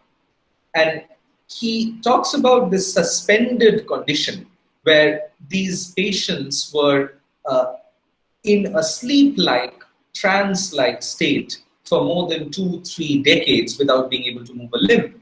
Some of them could walk, but then it was not very clear whether they were aware of the fact that their body was moving. They couldn't talk. It was not very clear to anyone whether they could hear, whether their listening skills were there, whether they registered whatever was happening. So I mean, some of the questions Pinter asks in this play, and Pinter models the character on the central character of this play, Deborah, on a particular patient called Rose R. And it might be interesting for you to have a look. So let me, for a moment, try and share my screen here. If you can see this image, the image you see here is the image of Rose R. Okay, this is the patient, Rose R. Pinter modeled her protagonist on, and Pinter's protagonist's name is Deborah. Now, Deborah, yeah, I just stopped sharing the screen. Deborah was interestingly played by Judi Dench, Madam Judi Dench, in the premiere of this particular play. And again, this incident, by the way, has also spawned films in Hollywood. There's a film called Awakenings, which again, some of you might be familiar with. It had Hollywood A-listers such as Robin Williams and Robert De Niro. I think it came out in the late 90s, 98, 99, something like that. So Awakenings has been a major, let's say, episode in the history of medicine in that sense, at least in the field of mental health. Now, with that in mind, let me talk a little bit about Pinter's play. What does Pinter do with this particular disease? How does he represent it? How does he portray it? And what is the function of metaphor? That would be my focus. So Rose R, just to give you some details, got this disease at 21 in 1926. She was one of the last victims. Now, she was awakened, so to speak, in 1969 after 43 years at 64 because of this drug L-Dopa that finally worked. Now, the very interesting question Sachs raises in his book is whether time had stopped for her. Did she age or did she not? Apparently, she looked pretty young, even though she was 64. She didn't look 64. That's the point Sachs makes. And he asks this question because of her speech, the way she talks after waking up. Sachs asks whether her time had stopped in 1926. So let me just quote Sachs there. Is it possible that Miss R has never in fact moved on from the past? Could she still be in 1926, 43 years later? Is 1926 now? So this time warp is something that fascinates Sachs, and it fascinates Pinter as well. But apart from temporality and aging, Pinter also asks some very critical and interrogative questions about coercive care and a possibility of sexual abuse in this play. And it's fascinating, in fact, to read what Sachs has to say about the Pinter play, because Sachs seems to have entirely bypassed that. And it's difficult to be of the opinion that he didn't quite register this, but Pinter's criticality in the play is something he completely neglects in his congratulatory appreciation of the play. Because Pinter asks a very complicated question in the play, and I would encourage everyone to read the play. I'll focus on one particular aspect, but this question of sexual abuse and coercive care is important because the medical practitioner in the play, a character called Hornby, is supposed to have married Deborah, the victim's younger sister. And when Deborah wakes up, during the conversation, this is a short play, at one point Hornby says, I married your sister, but she has been a widow because I've always been with you. So that's another very interesting use of the metaphor. And it's the doctor using this metaphor of widowhood, but it's not, strictly speaking, a metaphor that operates in the professional practice. This is not a diagnostic metaphor. It's not a disambiguating metaphor. And it's not a metaphor that works in medical discourse, even though this is a conversation between a doctor and a patient. And if we add this to Deborah's constant reiteration of a hint at sexual abuse throughout the play, it doesn't cut a very positive picture for the medical practitioner. And funnily enough, this is Oliver Sacks himself, who congratulates the play without either registering this or not wanting to register this. I'm not saying Pinto was trying to accuse Sachs. I'm pretty sure he wasn't. In fact, he writes a blurb for the new edition of Awakenings. But Pinto, in his own critical mindset, is always someone who is interested in interrogating institutional power. And this is again one of those concerns in medical humanities, how the position of the doctor is also a position of potentially abusive power. So Deborah accuses someone of inappropriately touching her. And throughout the play, this question remains whether she was manhandled for all these years when she was supposedly in a sleep-like condition. Did she actually feel it or did she not? I will now jump to one particular metaphor because we are running out of time. And I do want to at least mention Pinto's novel. And this is the metaphor of the leaky tap. So Rose R. did have these dreams where she would imagine these complex architectural spaces and they would be compared to her body. So Sachs is of the opinion that she had these dreams about castles which had the form and shape of her own body. In all likelihood, Pinto uses this particular information in Kind of Alaska.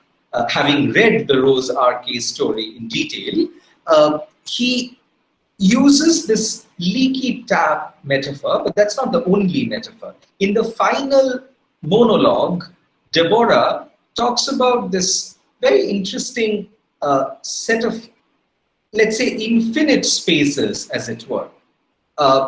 It's a huge glass hall, she says, and it's a passage where apparently the hall has all these windows, but very soon she realized, initially she says these are walls, glass walls, and then she realizes these are windows on the wall, but she can only see herself. This glass doesn't reflect anything else. And then she says she doesn't want to see herself. So the important components are this idea of self-reflection, and let's say a self-reflection that she doesn't want, these infinite spaces of interconnected passageways and windows that look like walls and walls that look like windows, and then someone had kept the tap on and there was this dripping sound. So what fascinates her is this dripping sound. So the dripping sound and the glass and these infinite spaces full of glass surfaces which give the impression of being windows, but all they reflect is the self and not the world. They're not window onto any other world. So Pinto uses these metaphors to characterize the condition of encephalitis lethargica in this last very powerful monologue, I would say. What is of interest is that A Kind of Alaska, the title itself, as I say, it is another metaphor for this suspended condition. So the assumption is their consciousness is in some foreign zone, such as Alaska. They have not died, but their consciousness is elsewhere. And this complicated, intricate architecture becomes an architecture of elsewhere. But what does this leaky tap suggest? What is leaking? What is being stuck and unstuck? Again, to go back to Bleaky's metaphor, Bleaky's use or evocation of this metaphor. So that is something that I would keep open at this stage. This metaphorization of the mind is a certain formalization, I would say, and it's a formalization that is shaped by the diseased mind. We are talking about a metaphor that does not have the institutional violence or impositions of the medical fraternity and practice. We are talking about a metaphor that is owned by the patient to characterize and to auto-characterize her own position. So there's an agency in this metaphor because it's a patient-driven process that we are talking about. And again, we go back to Bleaky's ideas of democratizing medicine and having a what he calls, and what a lot of other medical humanities scholars call, patient-directed medicine. I know I'm running out of time. I'll just take, is it all right, Ashijit, if I take 5 more minutes? Yeah, absolutely. Go ahead. Okay, thank you so much. I'll be finishing in 5 minutes. Sure. I clearly had a misconception that I would be able to talk about both texts in such a duration. Sorry about that. So Jerry Pinto's Indian English novel that came out in 2012, M and the Big Home. Since in this digital format, I'm going back to the analog pleasures. Let me show you this book again. So M and the Big Home is a very interesting, very layered and extremely nuanced novel about madness, among other things, and the madness of the mother, who in a way runs the show in this family. M, or Imelda Mendes, is the mother, who is called M, and Big Whom is a name for the father in the family. The novel is narrated by the unnamed son. So it's Imelda Mendes, Susan, the daughter, who's a lot older than the unnamed narrator, and I mean it's a family novel, let's say, about madness in certain ways, about a family that lives in Mahim, that has a background in Goan Anglo-Catholic culture, Roman Catholic culture. So I mean, we don't have the time to contextualize. Let me come to the point. So this novel uses the same metaphor in a medical context, the metaphor of a leaky tap. And this is the first chapter of the novel, which is titled Someone Turned on a Tap. But in this case, we are talking about two women in the two plays, in the two texts, the play text by Pinter and the novel by Pinto. But in this case, it's a very different context in which this metaphor is used, the metaphor of leaky tap. So M says that when she gave birth to the unnamed narrator, who's the son, there was something that opened in her body. And this was a tap that never closed. Let me briefly take you through this single metaphor.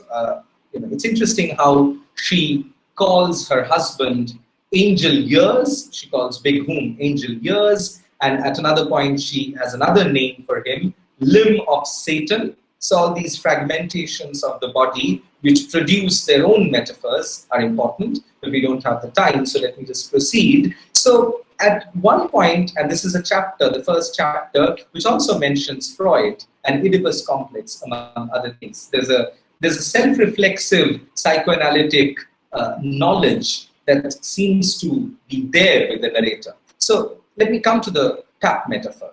After you were born, someone turned on a tap. This is M speaking.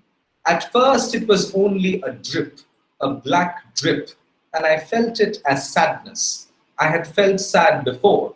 Who hasn't? I knew what it was like, but I didn't know what it would come, that it would come like that for no reason. I lived with it for weeks. So this is a very different question around which the metaphor of the tap works, which is almost a traumatic memory of childbirth, to speak in an Autorankian way, the trauma of childbirth, and something opening in the body. So we're talking about a manic depressive woman who is suicidal and who often tries to commit suicide, and in a very anticlimactic movement at the end of the novel, she dies of heart attack after all these stagings of suicide, stagings of her own death. But what is interesting here in the tap metaphor again is how it connects back to birth. In Pinter, the tap that was leaking was the only sound in a silent space, the silent architecture. Whereas in Pinto, it seems to be a tap that opens up blood, bile, the body in all its physiological, neurological manifestations. And it's very interesting, again, if I had had the time, I would have developed this point a little bit further. It's very interesting how the son in this novel imbibes this metaphorical way of thinking. And let me briefly touch upon a point and end with that now, that in cognitive studies that come out of cognitive sciences and re-articulate philosophical positions from those discoveries of cognitive science, when, for example, someone like George Lakoff and others talk about the metaphor, metaphor is an integral mechanism of the cognitive system. So metaphor is not just a linguistic trope for them. For them, for the cognitivists, metaphor is one of the ways in which the brain functions. So we make sense of things through metaphors. And that's why Lakoff famously comes up with this category of the conceptual metaphor. And Bleakley notes this, though he doesn't do a lot with this in his book, but Bleakley does note this. So in this medicalized context, metaphoricity is not just an act of language. Metaphoricity is, let's say, a structure of the psyche, the way the psyche cognitively operates itself. And we see a very complex interplay of multiple metaphors and metonymies throughout this book. At one point, in fact, the narrator says, "Oh, you are a literalist, but I believe in metaphors." This belief in metaphors, because in a very poignant way, this novel is also about the fear of madness. So throughout the novel, the unnamed narrator's son is afraid of becoming mad. And he's always, flirting with this danger of madness, as it were. So what is this danger of madness, and how does metaphor play a role in, let's say, flirting with this danger of madness? In another world where I had more time to echo John Donne, I would have developed these questions. But I think the point of this talk was to open up the question of conceptual metaphors in the cognitive operation in a medical context. And I hope I've been able to initiate that. Thank you. Thank you so much, Orko, for this brilliantly thought-provoking lecture. I have so many questions myself, but I have to just one short question, maybe if I can ask you, and then go to the chat box and find if there are other questions. Which is we also talk about political metaphors and sexual metaphors, right? So if you're talking about medical metaphor, do you think there is also this question of ethics which comes, let's say, if I am using Deborah as a subject case and then developing a character in a kind of Alaska, do you think there is some kind of ethical problem here where the real life persona is treated as a sort of guinea pig, if I can use in a negative manner, or as an experimental object? So do you think there is, because you're talking about metaphor and ethics, do you think there is also this problem of ethics in utilizing real life characters and putting them in a sort of fictionalized way? Yeah, that's a very good question. And of course, there is a very strong ethical paradigm at work here, as you rightly pointed out, Ashiji. So what is interesting in this play is that the play gives a lot of agency to Deborah, that at least Sachs' narrative, Sachs is not a literary writer, though he had a flair for literature, as we know, but this book, when he's reporting Deborah's case, seems to underplay her agency much more than what Pinter does. In fact, let me just quote the last sentence of A Kind of Alaska. Ideally, I wanted to quote that entire monologue, but I didn't have the time. But now that you've asked, let me just quote the last sentence, not the entire speech. When she says at the end, "It'll be my birthday soon. I think I have the matter in proportion." And then she says, "Thank you." There's a pause, and then she says, "Thank you." So she, especially in this last speech, Pinter gives a lot of agency to Deborah. So I would say Pinter is aware of the ethical, let's say, conundrum in this situation of treating a human being as an object of experiment. And I think it is in response to this ethical conundrum that he paints the medical practitioners, Hornby especially, in a somewhat suspicious light. Especially Hornby's use of that particular metaphor of the widow to talk about not Deborah, but Pauline. As I said, Pauline is considered a widow by her own husband because apparently he has given all the time to Deborah. Now we compound this with Deborah's own insistence that she has been inappropriately touched for all these years. I think this critique of this sort of dark underbelly of medical practice is also a sort of response to precisely that ethical conundrum that you mentioned. Yeah. Thank you, Arka, for the response. Can I go to Shoimunti Chatterjee for her question? Can I? Is Shoimunti Chatterjee there for her question? Yes, Yeah. Yeah. Yes, Will you sir. ask your question? Yes. Yes, sir. So you were talking about psychological traumas.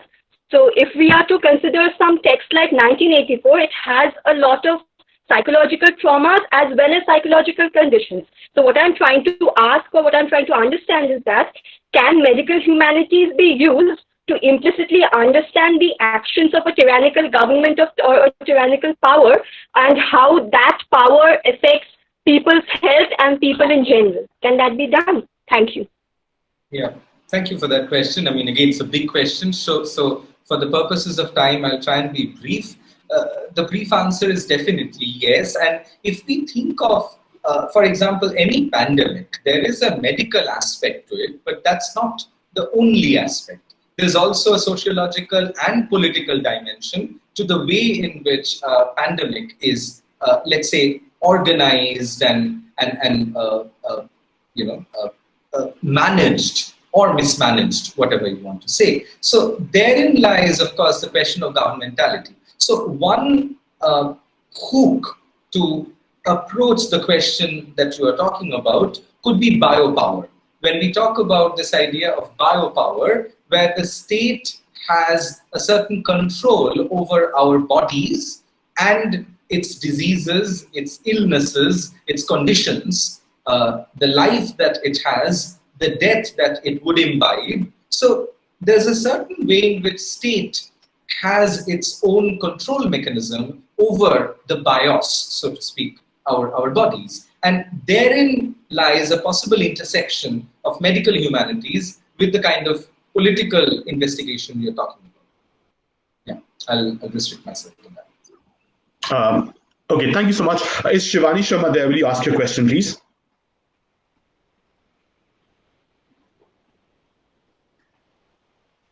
Shivani Sharma, are you there? Yes, sir. Yeah, please ask your question. Yeah, good afternoon, sir. Thank you so much for the lucid presentation.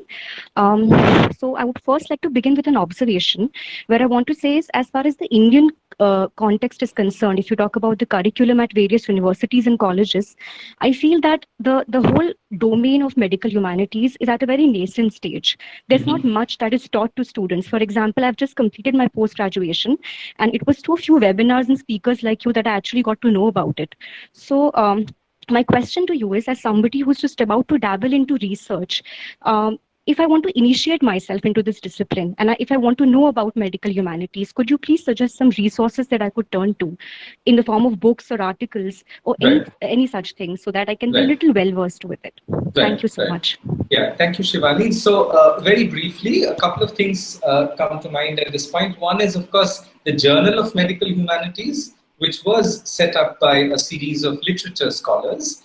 And there are particular places which would work very well with, for example, Durham.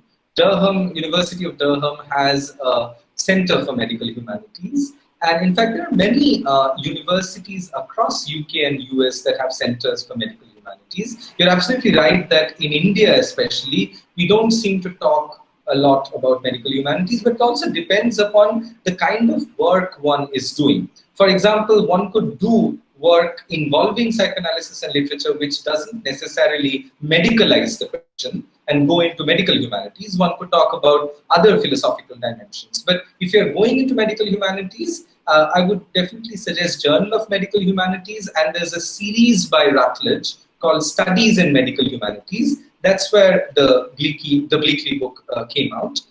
That's the series it was part of. So definitely see that series, which has a whole lot of other books on representation of various medical conditions in literature. So medical humanities and literature is quite a thriving field now, and you'll find a lot of material. Yeah. Thank you so much, sir. Okay, thank you, Arka. I think we are at the end of I think we have one more question, but I don't think we have time for. Okay, Sabornee, the speaker herself has a question. Okay, Sabornee, can you go live and ask, please? Thank you so much for the enlightening presentation, sir. Am I audible? Yeah, you are. Please go. Yeah, I wanted to ask, in context of metaphor, they also use the word metonymy. Could you just give me an idea what that actually means? Because they say metaphor and metonymy, they act together as an agency in the formation of a disease, of any kind of mental disorder. So could you just give me some brief idea about? Yeah, that's an excellent question. In fact, if I had the time, I would have talked a little bit more about the use of metaphor and metonymy in Pinto's novel, especially, where I think there's an interesting sort of a tension that works between the two of them. So, rhetorically speaking, as you know, the difference between metaphor and metonymy is metaphor has more of a concentrating agency, whereas metonymy is spread out. It's more about displacement. And in psychoanalysis, Lacan famously saw symptoms as metaphors and desire as metonymy. So one of the observations I would make is that metonymy is, and here I'm going back to my Lacanian origins. So if there is such an expression like Lacanian origin, it sounds oxymoronic. In any case, so metonymy, in a sense, is the function of the chain of language. That's the way language works. We move from one word to another contiguously and make some sense through a sentence. Whereas metaphors are particular points of concentrations in that metonymic chain of sentences. And often, and here I'll not take a lot of time, but let me just briefly note that we see this in psychoanalytic clinic a lot, in clinical practice, that oftentimes the analysand, as we don't use the word patient, analysands often speak in very, very interesting metaphors.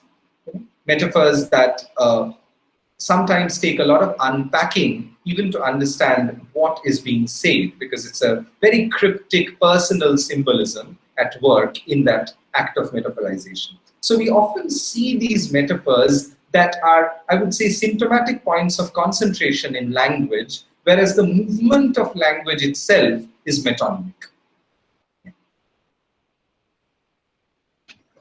Okay, yeah, thank you, Orko. Thank you again. Thank you so much. Yes, thank you so much. I'll stick around for the next talk. I'm interested. Okay. Thank you so much. Riborna, can you please take over, please?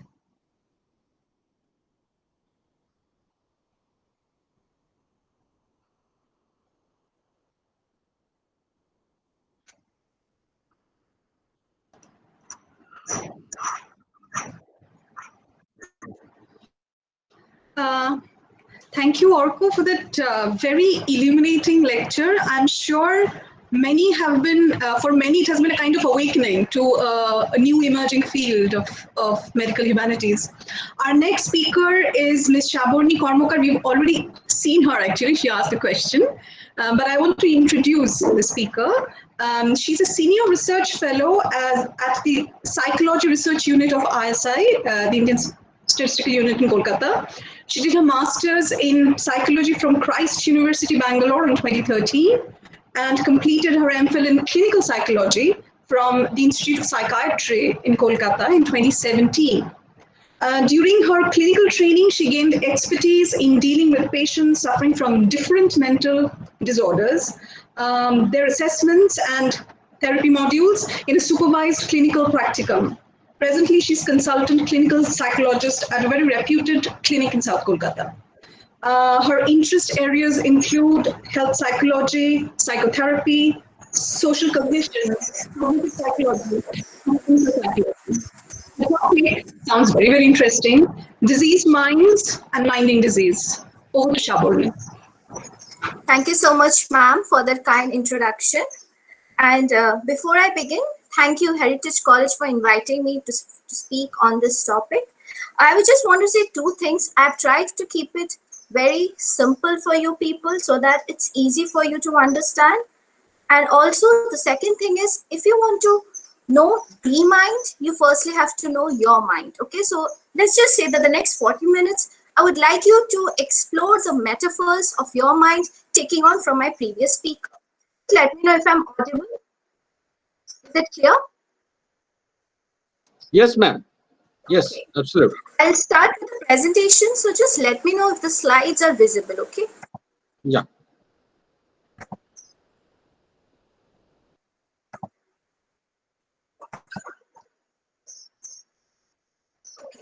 Is it visible to all? Yes, ma'am. It's coming. Thank you. Okay. So diseased mind and minded disease. Let's begin. The basic purpose of this presentation would be, there would be two purposes. It's twofold. Okay. One is analytic, which focuses on the causes, like how the human mind itself can lead to the formation of a disease or a disorder. The second one being therapeutic, how the human mind itself will be or may be responsible for recovering or in dealing with the disease. To aid us with this process, we have three tools. I have a case fitness with me, explanations, inferences, and we also have some activities. Activities to make you help yourself, or rather a bit of self-work, so that you can engage in knowing the mind, which is within you and will help you to cope up with the various stresses of life. First activity I have is called the tank of gas. Okay, what you have to do is, all of you have a pen and a paper handy.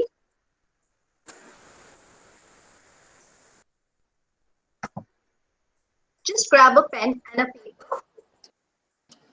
Okay. And what you have to do is, you have to make two columns in it. Okay, proceeding from here,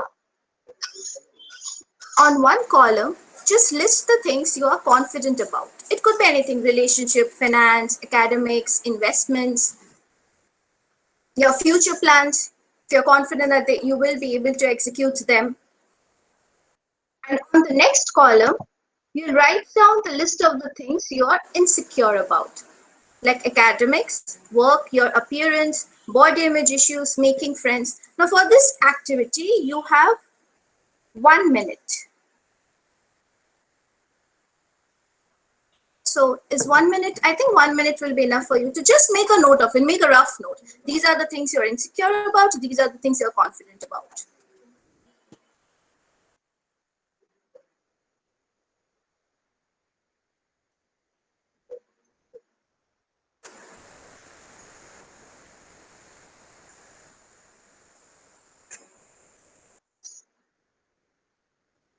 Still have 10 more seconds.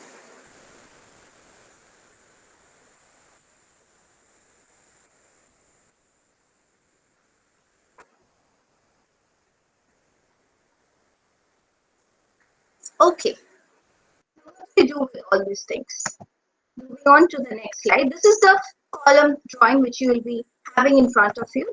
What you have to do is, you have to count the number of items listed in each column and write down the total at the bottom of each list. Like suppose you have 5 items, so you write 5 below each column, or you have 3 items, write 3 below the column. After you do this, you have to subtract the insecure total from the confident total. So that basically is going to tell you how much gas you still have left in you, or how much fuel you have left in you to deal with life, with the problems of life.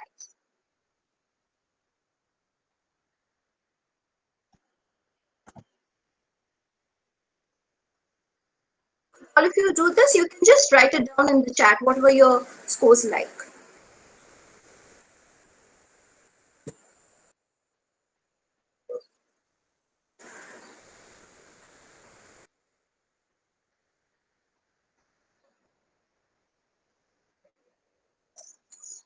Okay, 3, 0, okay, 1, 2, okay.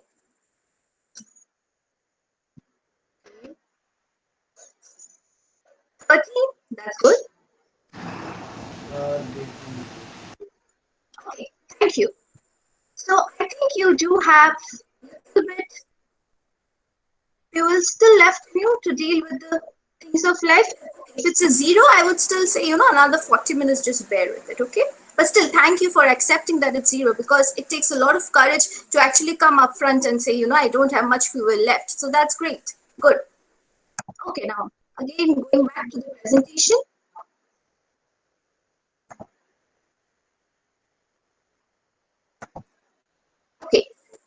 basically, the first thing which you have to know is, what is a disease? What do you call a disease?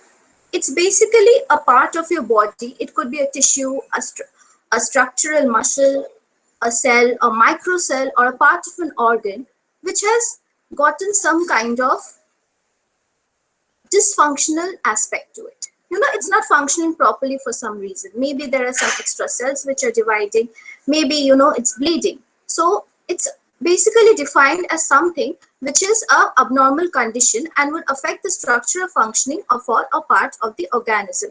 And there are known to be certain medical conditions or various diseases which are associated with specific symptoms and signs. What do we think about when we talk about the brain and the mind?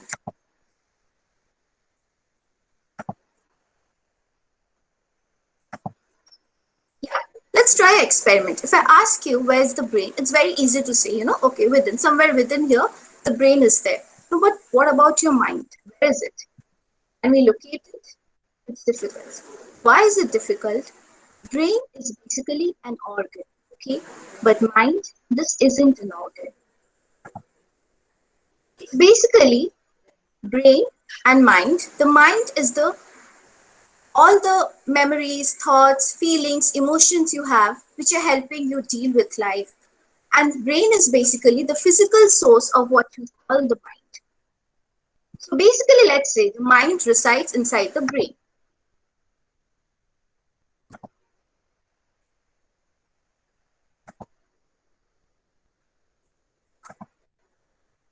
Okay. Now, if we talk about disease in mind, just keep three things in mind. It's a continuum. All of us are equally prone to any kind of mental illnesses or any kind of diseases. It's a continuum. It's not like, suppose let's just say I'm examining a patient for depression. Maybe, that person scores say 30 or 35. And if I take the same scale, I might be getting a score of say 10 or 8. So it's not that just because he is more prone to depression, I do not have any chance of having depression. It's always a continuum. Thinking of like a scale from 0 to 15.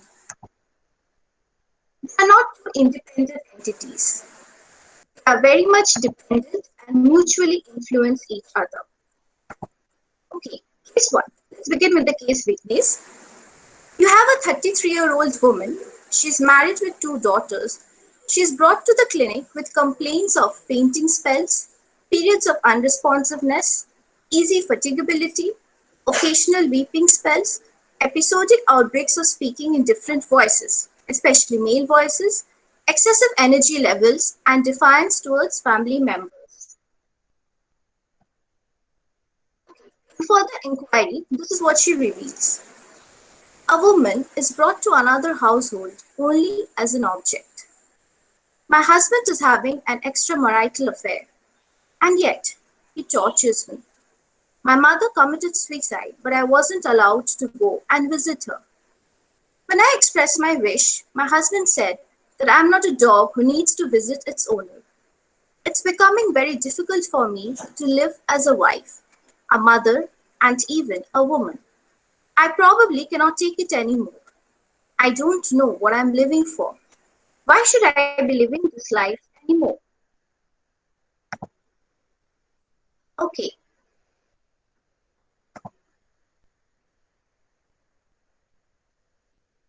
What could this be? Any idea, any suggestions, any inferences you draw from this verbatim?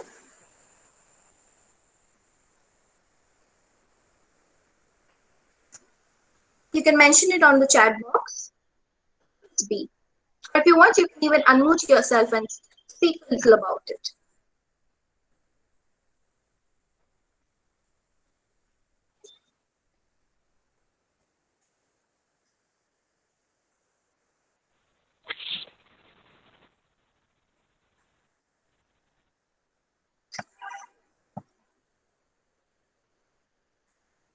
Yes, very good.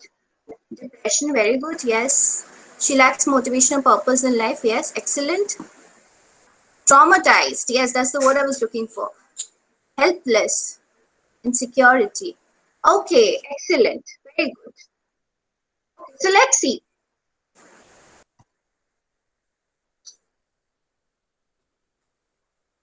Going back to my slides, just a minute.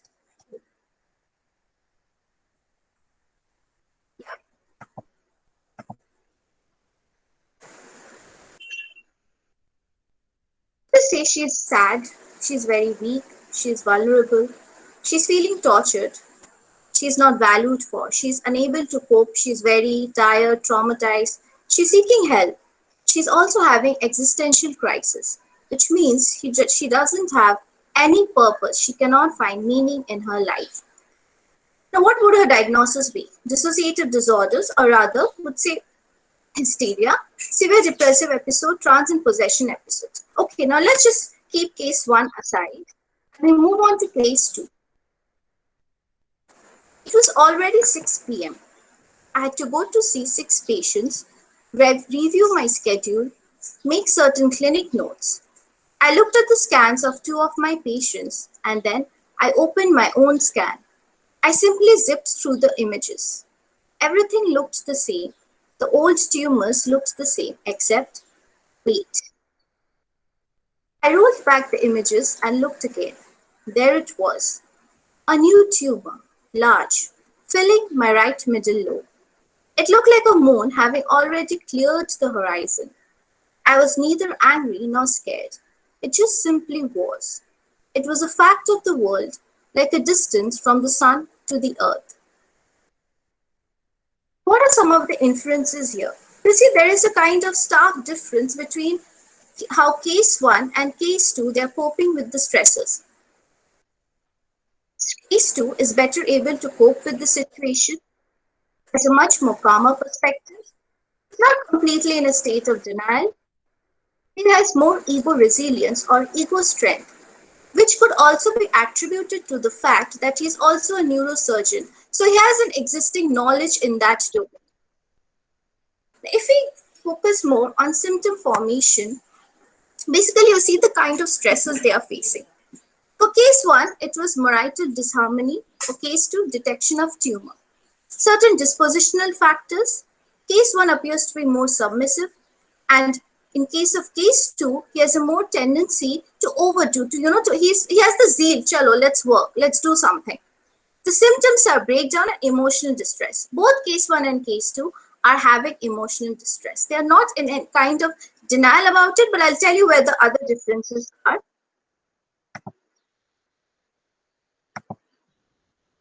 The intensity of breaking down is different, ranging from very mild to very severe. Therapeutic stance. Like I said, case 2 has better coping skills, hence he has less emotionally adverse reactions. There is a difference in the use of defense mechanisms in dealing with the stressors. Okay, you see case 1, she's kind of dissociating. Now, dissociation per se, it's more of a defense mechanism. What is she basically trying to do? It's not that both of them are not coping. Both case 1 and case 2, they're both trying to cope with their problems. Just that the style of coping is becoming different. Now, why is that happening? What case 1 is doing is, in case of dissociation, it's also a kind of coping, like I mentioned.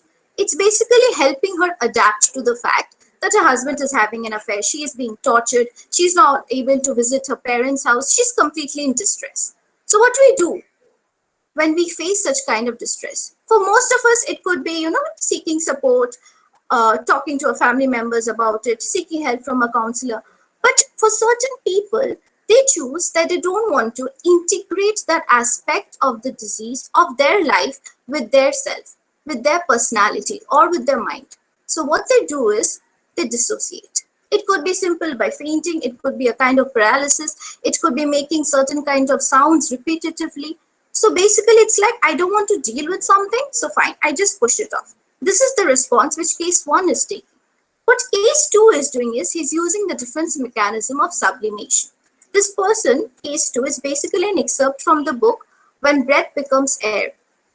Okay, so what this neurosurgeon Paul Calanti did is, he basically, even of the fact that he is suffering from a neuroendocrine tumor, even if he has very few days to live, what he chose to do is he decided to move on. How did he choose to move on? Even with the fact that he has to undergo chemotherapy, he has to undergo his medications, he He wanted to make a difference to the others, and he wanted to make a difference by helping them cope with their stresses. And in that process, what he basically did is he helped himself. Using the mechanism of sublimation, he basically channelized his energy into something more fruitful.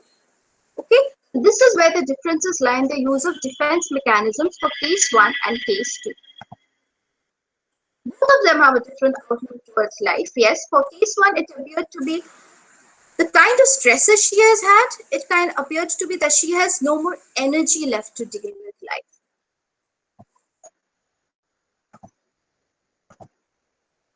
Whereas for both of them, both the cases you see, our mind can trick us. How?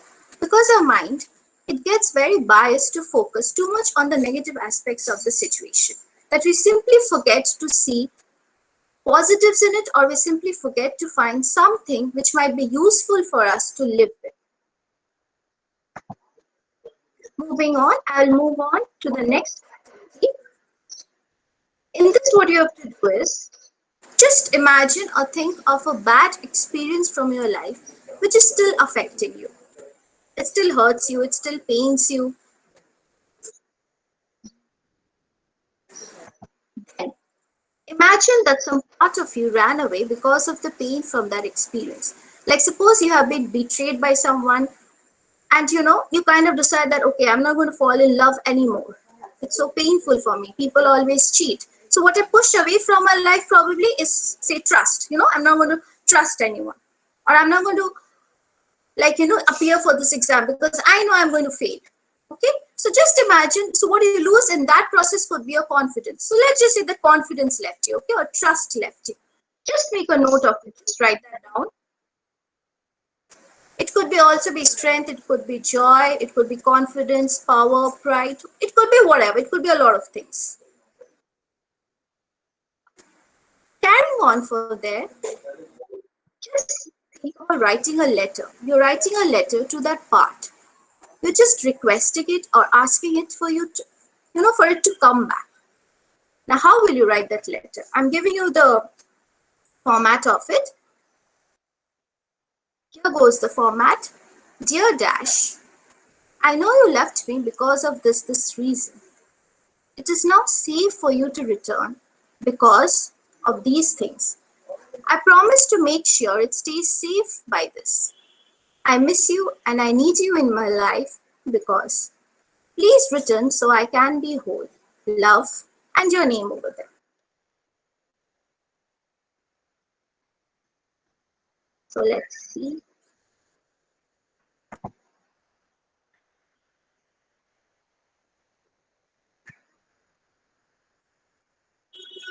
Yes, anyone who would like to share?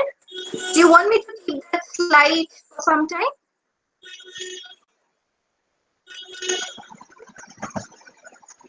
I'll just keep it on my screen. Yeah.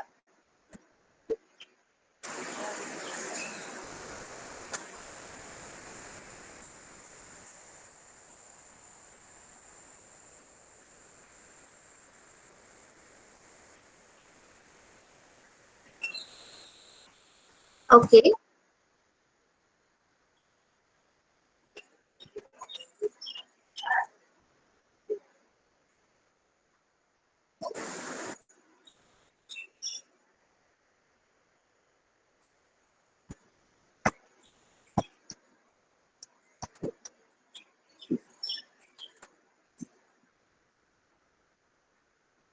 Okay, let's just keep this handy with you. I'll proceed to the next slide and then we can come back to this.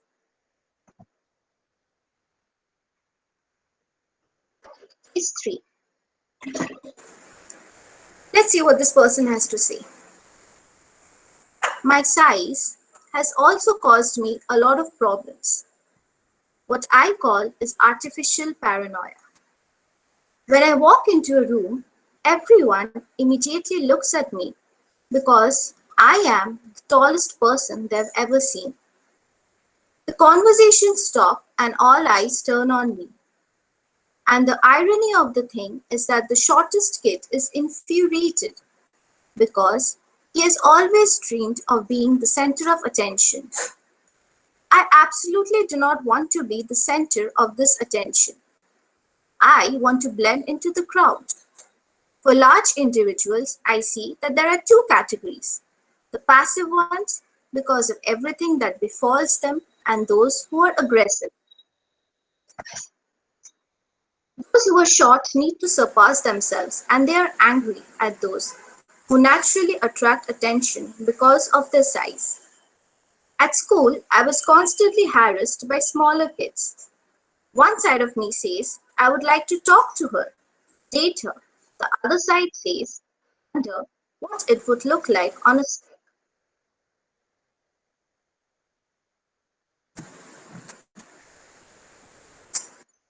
Okay, so what could this be?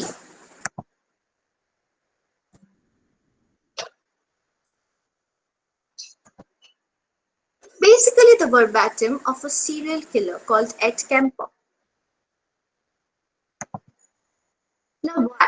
Why do you think such a person says such a thing, that he's talking about himself, he's talking about his life, he's talking about what his weaknesses are, he's not able to take his size, and suddenly he just randomly says that he wants to see the head of a woman on a stick. So what exactly is going wrong here? Basically, what happens with serial killers is objectification of the victim. If it's a female, basically what they think is that if it's a female person, it should be someone who is supposed to be looked at. So females are to be looked at, okay? And males are the people who deserve to look at others. So he believed that women are basically objects meant for his use. Now, why does this happen? Why do you think such a person starts thinking like this? It could be because of disturbed home life, could be because of violence, his disturbed relationship with mother. It also could be because of certain childhood experiences, traumatic experiences. There could be a lot of things. Now, what basically happens is the amalgamation of all these experiences gives rise to a lot of insecurities. Also, a lot of unresolved stresses in childhood arising from trauma, which I just previously said. It forces individuals to seek comfort in fantasies related to themes of domination and control. And this could further lead to the development of sexually aggressive fantasies, which in turn what happens is they believe that itself is the reality. So that's what they end up doing. They end up killing, they end up raping, they end up kind of asserting a lot of violence to their victims. The killing itself acts as a coping mechanism. If I'm in the face of a stressor, what I would do probably to pacify myself would be to go and kill someone. So what do we do when a serial killer is on the round? What are some of the things which might help him? How do we deal with it? Risk assessment. This is a domain where you basically do basic assessments. You want to know what are probably his defense mechanisms are, whether he has any anxiety, whether he has any depression, whether he is in a kind of psychotic trance when he is committing these kind of crimes. Exploring the homicidal impulses, because a lot of theories say that killing basically is an act of impulse. Okay, so what he is doing is when he's killing, his attempt to kill is basically helping himself to adapt to the stressor or to deal with the stressor. What you have to do with such a person is to teach that person to resort to something which will be more adaptive. Okay, so killing is not exactly a very adaptive mechanism as such. Addressing the urge to kill, exploring the homicidal fantasies, exploring the core, whether it's a mental illness or whether it's the personality structure of the individual that he kills. There are certain tactics to modify certain emotional feelings, which could be to work on the cognitions, to the schemas. They are basically quite insightful, quite intelligent. So they are eager to work with you. It's not that they don't want to. It's just that the way the process information tends to differ. Case 4, a very, very relevant case right now. A 45-year-old man explains that he is back with a travel history from Dubai in March, and he himself contacted the health department. On developing symptoms of fever and cough, he was put into an isolation ward of a quarantine center. It has been 5 weeks. She says, now I'm feeling much better, but my tests are still negative.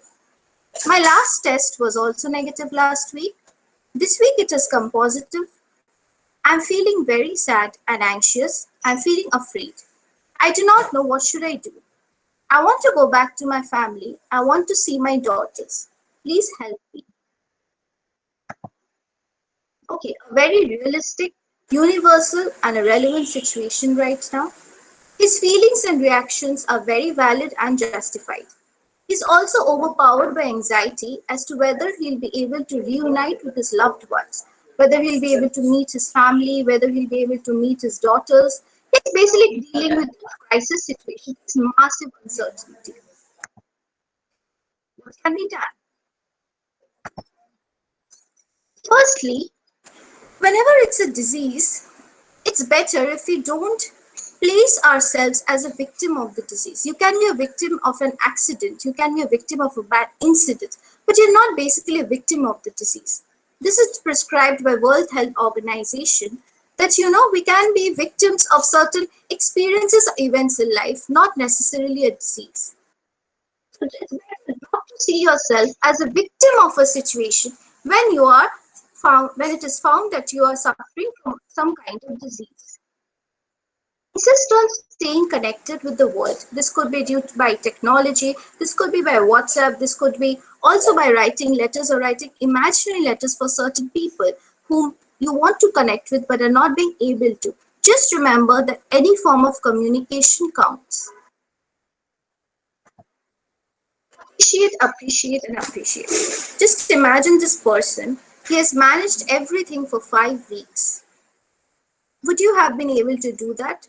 I don't think so. I would have been able to do it for 5 weeks, maybe 2 or 3 weeks like that, but not 5 weeks. But just imagine he's done it for 5 weeks. So the first thing you need to tell a traumatized person, it could be a kid, it could be an old lady, it could be a young person, that okay, you have managed. You have still, come this far. So give yourself a pat on the back. That's why we say appreciate and appreciate.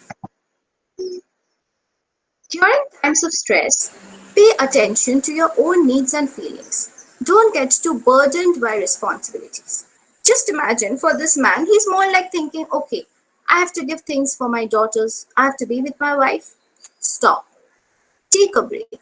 Just like he managed for 5 weeks, his family also managed for 5 weeks. They were in pain. There's no denial to that, but they still managed. So we need to acknowledge that. Sometimes to get appreciation, you have to appreciate first. The second one and the most important one is do not listen to the news for more than an hour a day. And do not keep on searching Google about COVID-19. It's not a rule, it's not an imposition. No one has told you, that you have to know each and everything about COVID-19. You don't have to. Okay, so just engage in all other kinds of daily activities also. If possible, stick to a schedule. But just because if you have free time does not mean that you start searching about COVID-19. Minding your own mind. How do we do this? Firstly, take a break from social media. I know it's very realistic, it's very attractive at times, it's very fanciful, it's very glamorous, but still, you need to know how real is it really. Second, allow people to express. And the best way to do that is to listen. When you're talking to someone and you sometimes cut the phone, you never realize what the person on the other side of the line must be feeling. He may be feeling upset, he may be feeling rejected. Okay? So this is something which you need to avoid, especially when the entire world is dealing with the crisis situation. It's not just you. The entire world is dealing with it.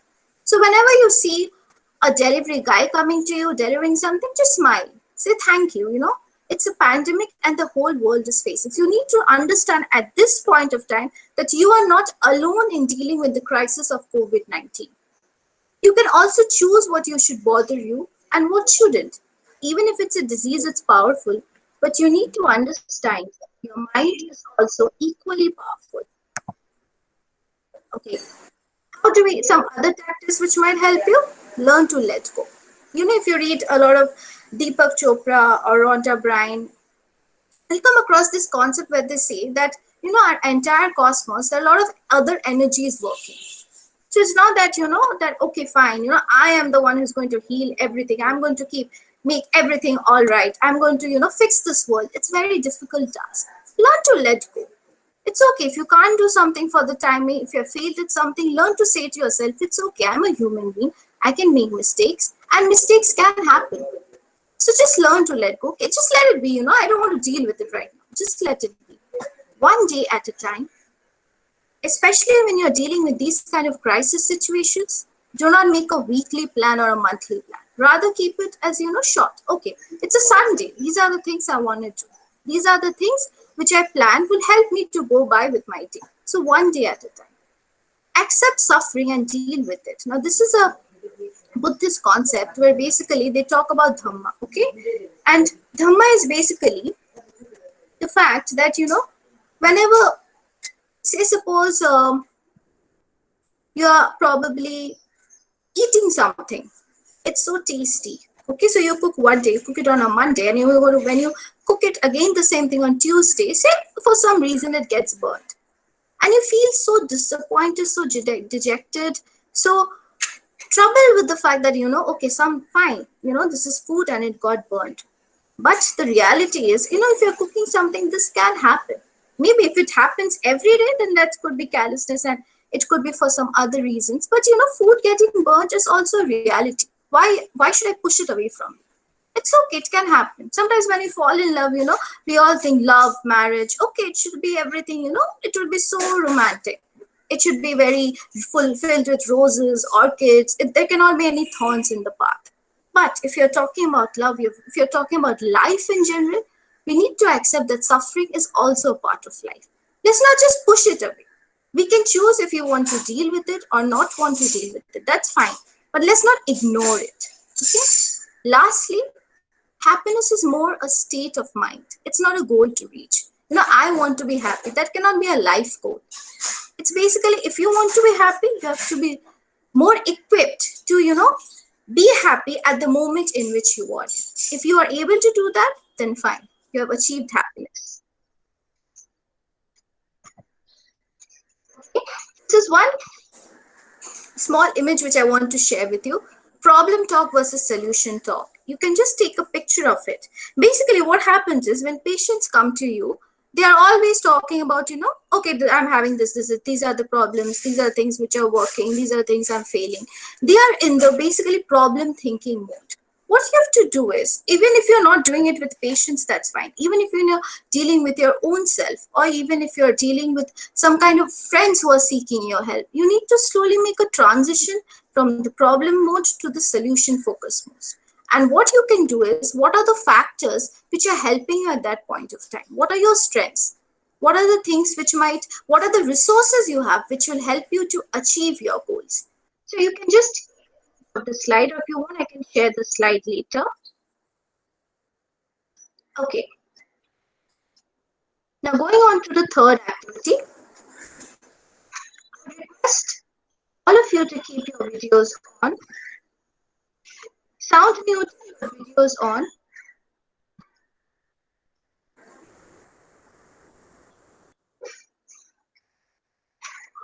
Make sure your feet is firmly on the ground. Just make sure your feet is on the ground. If you're on a chair or on a bed, just make sure your feet is on the bed. I would request you to not to open your eyes during the activity. Try and keep yourself free from other kind of distractions. Just remember these signs. Show a thumbs up when ready, and raise the right hand index finger if you're feeling any kind of distress.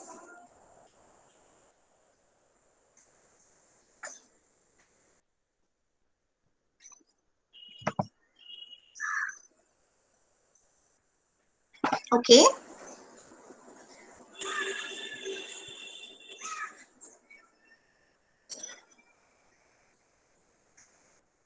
Could you please turn the videos on? Even if you're not feeling comfortable, then just let me know. At least just let me know that you're able to follow what I'm trying to say here.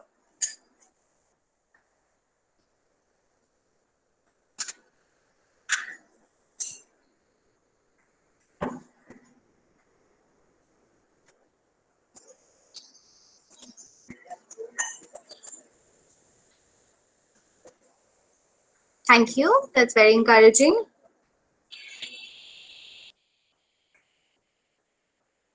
Okay, most of you have taken the time to turn on the video. Thank you so much for that. Now, basically, what I'm doing out here, it's a 2-minute guided meditation practice, which might help you to find a little bit of calmness in this pandemic situation in which we are in. Okay, so let's begin.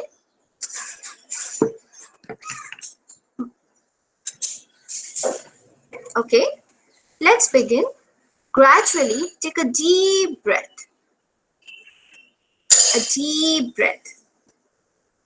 And as you feel comfortable, from a count of 1 to 5, begin by gradually slowing your eyes. When you're ready, you can just close your eyes. 1, 2, very good.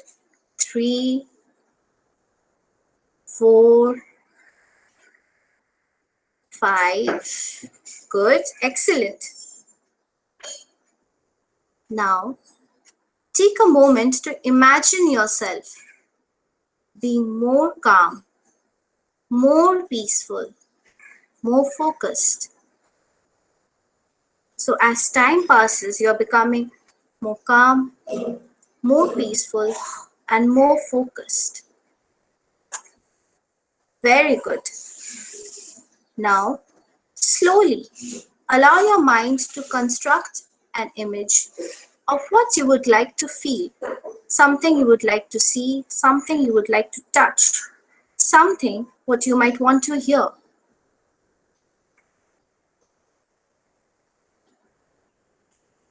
Imagine yourself doing that, hearing that, being a part of that vision, being a part of that audio, being a part of that color. Nourish that feeling. Whatever you are visualizing, whatever you are hearing, whatever you're feeling is only helping you to be more calm, more focused, and more peaceful. Remember, it can be this easy and this simple to find a little bit of more peace and calm in your life.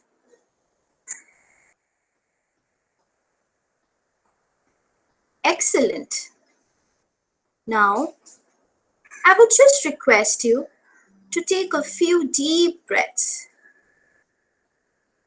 Gradually, begin to bring your attention back to the room. Begin by feeling your feet on the ground, your back, your hands, your fingers, your toes. You're gradually coming back to the room, listening to the sounds around you.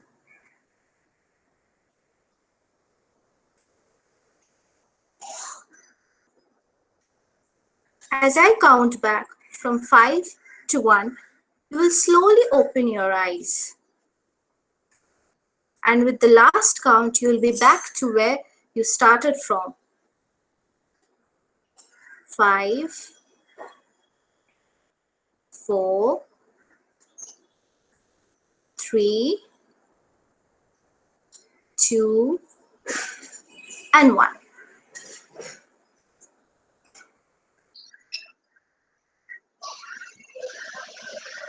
Okay, are most of you back?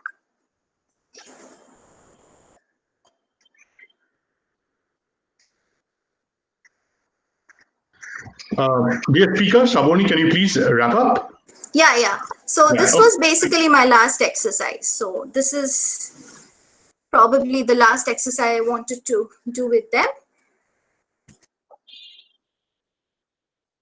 Yeah, thank you so much, Sabornee, for this absolutely lucid lecture. Can I have questions now? I think Medhashri wants to ask a question. Is she online? Is she online? I don't think Medhashri is online. Is Pragati online? Pragati wanted to ask a question. Is Pragati Prashant online? Yes, sir. Yeah, please ask your question. Good afternoon, ma'am. Thank you so much for your wonderful lecture. It was really enlightening. Look, I have a very simple question to ask you today. Since we as individuals have progressed a lot in various fields today in life, you name it, we have progressed a lot. But I believe that one of the things that we have failed to look into entirely is social stigma. So my question is, how much of a disease do you believe social stigma is? And what are the measures that one needs to take in order to convince someone who is, if I may, diseased by it to seek mental health assistance as and when required? Thank you. Yeah, thank you for the question. That's a very interesting question. You see, social stigma per se, or even if you say the kind of taboo we have, related to mental disorders, or even it could be related to COVID-19 patients, there is the basic difference out there lies that there is a in-depth lack of awareness about what actually the problem is. Okay, even if you take mental disorders and the stigma which they faced, people really don't want to understand the fact that even I can be ill by the mind. আমার মনেরও একটু কষ্ট হতে পারে, আমার মনের অসুস্থতা হতে পারে. This fact people don't believe. So that's the reason why certain things which we see, certain behaviors which we see of others, that comes into the forefront. Okay, that they kind of ostracize you, they hate you, they beat you up. It's basically the genuine lack of awareness. People need to understand that whatever defined as abnormal, it's not necessarily mean that it's not normal at all. They don't see it as a continuum. They see it as two independent entities. Okay, I am black, you're white. Okay, I'm good, you're bad. It's more important to understand somewhere that the world is gray. There is black, there is white. So in the same manner, there will be something normal as such. There will be something which will also be abnormal as such. It's going to work both ways. It's not mutual per se, but it's just like, two independent numbers on the scale. If you have a scale marked from 1 to 15, one could be at 3, one could be at 8. I hope I've answered your question a little bit, Pragati. Thank you so much, ma'am. Okay. Any other questions? If no one has a question, any other questions? Yeah. I have just passing this very contextual question, I think, a very relevant question, which is popping up every now and then these days, which is how this is for you, Sabornee, how are people during the lockdown, tackling the mental health issues? Because as you can see, the psychologists or the therapists are not really available. And do you think there is enough online there are enough online sessions regarding or to help the patients? Are they available? How are patients coping up? Are you getting cases? Thank you for the question. Yes, I am getting cases. So basically, you see, it's not the fact that they're not getting services, because most of the psychologists, counselors, and the psychiatrists are providing telecounseling services. So even if you contact the clinics, they are bound to give you certain contact numbers where they can seek help from. And frankly speaking, if you see the ratio of psychiatrists and psychologists to the population in terms of any other doctors or medical practitioners as such, the percentage is very, very low. Okay, so I think instead of saying, that, we want to seek help, what should we do? There also has to be emphasis on also the current education system to equip people who are interested to take up a career in this field and who are interested to help others. It's not just lacking on part of the professionals. The professionals want to help, but all of us are humans. If you're taking a session for, say, 10 patients, at the end of the day, you get tired. Okay, but you don't have anyone else to refer to. So you need much more helping professionals in this area, at least. That's what I would suggest. And for the people who are actually looking for options, telecounseling services are always available. There are sessions being held on Skype, on Zoom. So that provision is there. Thank you so much, Sabornee, for being such an enthusiastic speaker and engaging the audience with so many activities. Can I pass the mic to Anisha for the vote of thanks, please?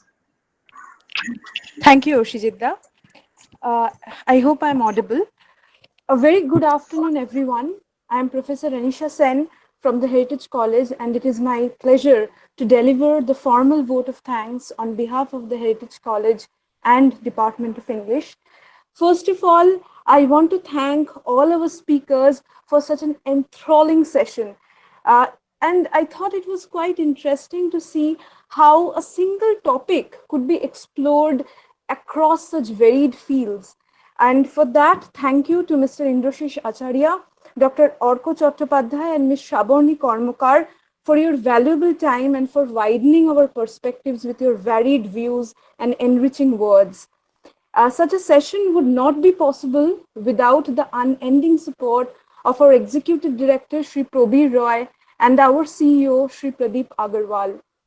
Our beloved principal, Sir Dr. Pushpita Ranjan Bhattacharya, has been there with us throughout to encourage and help us.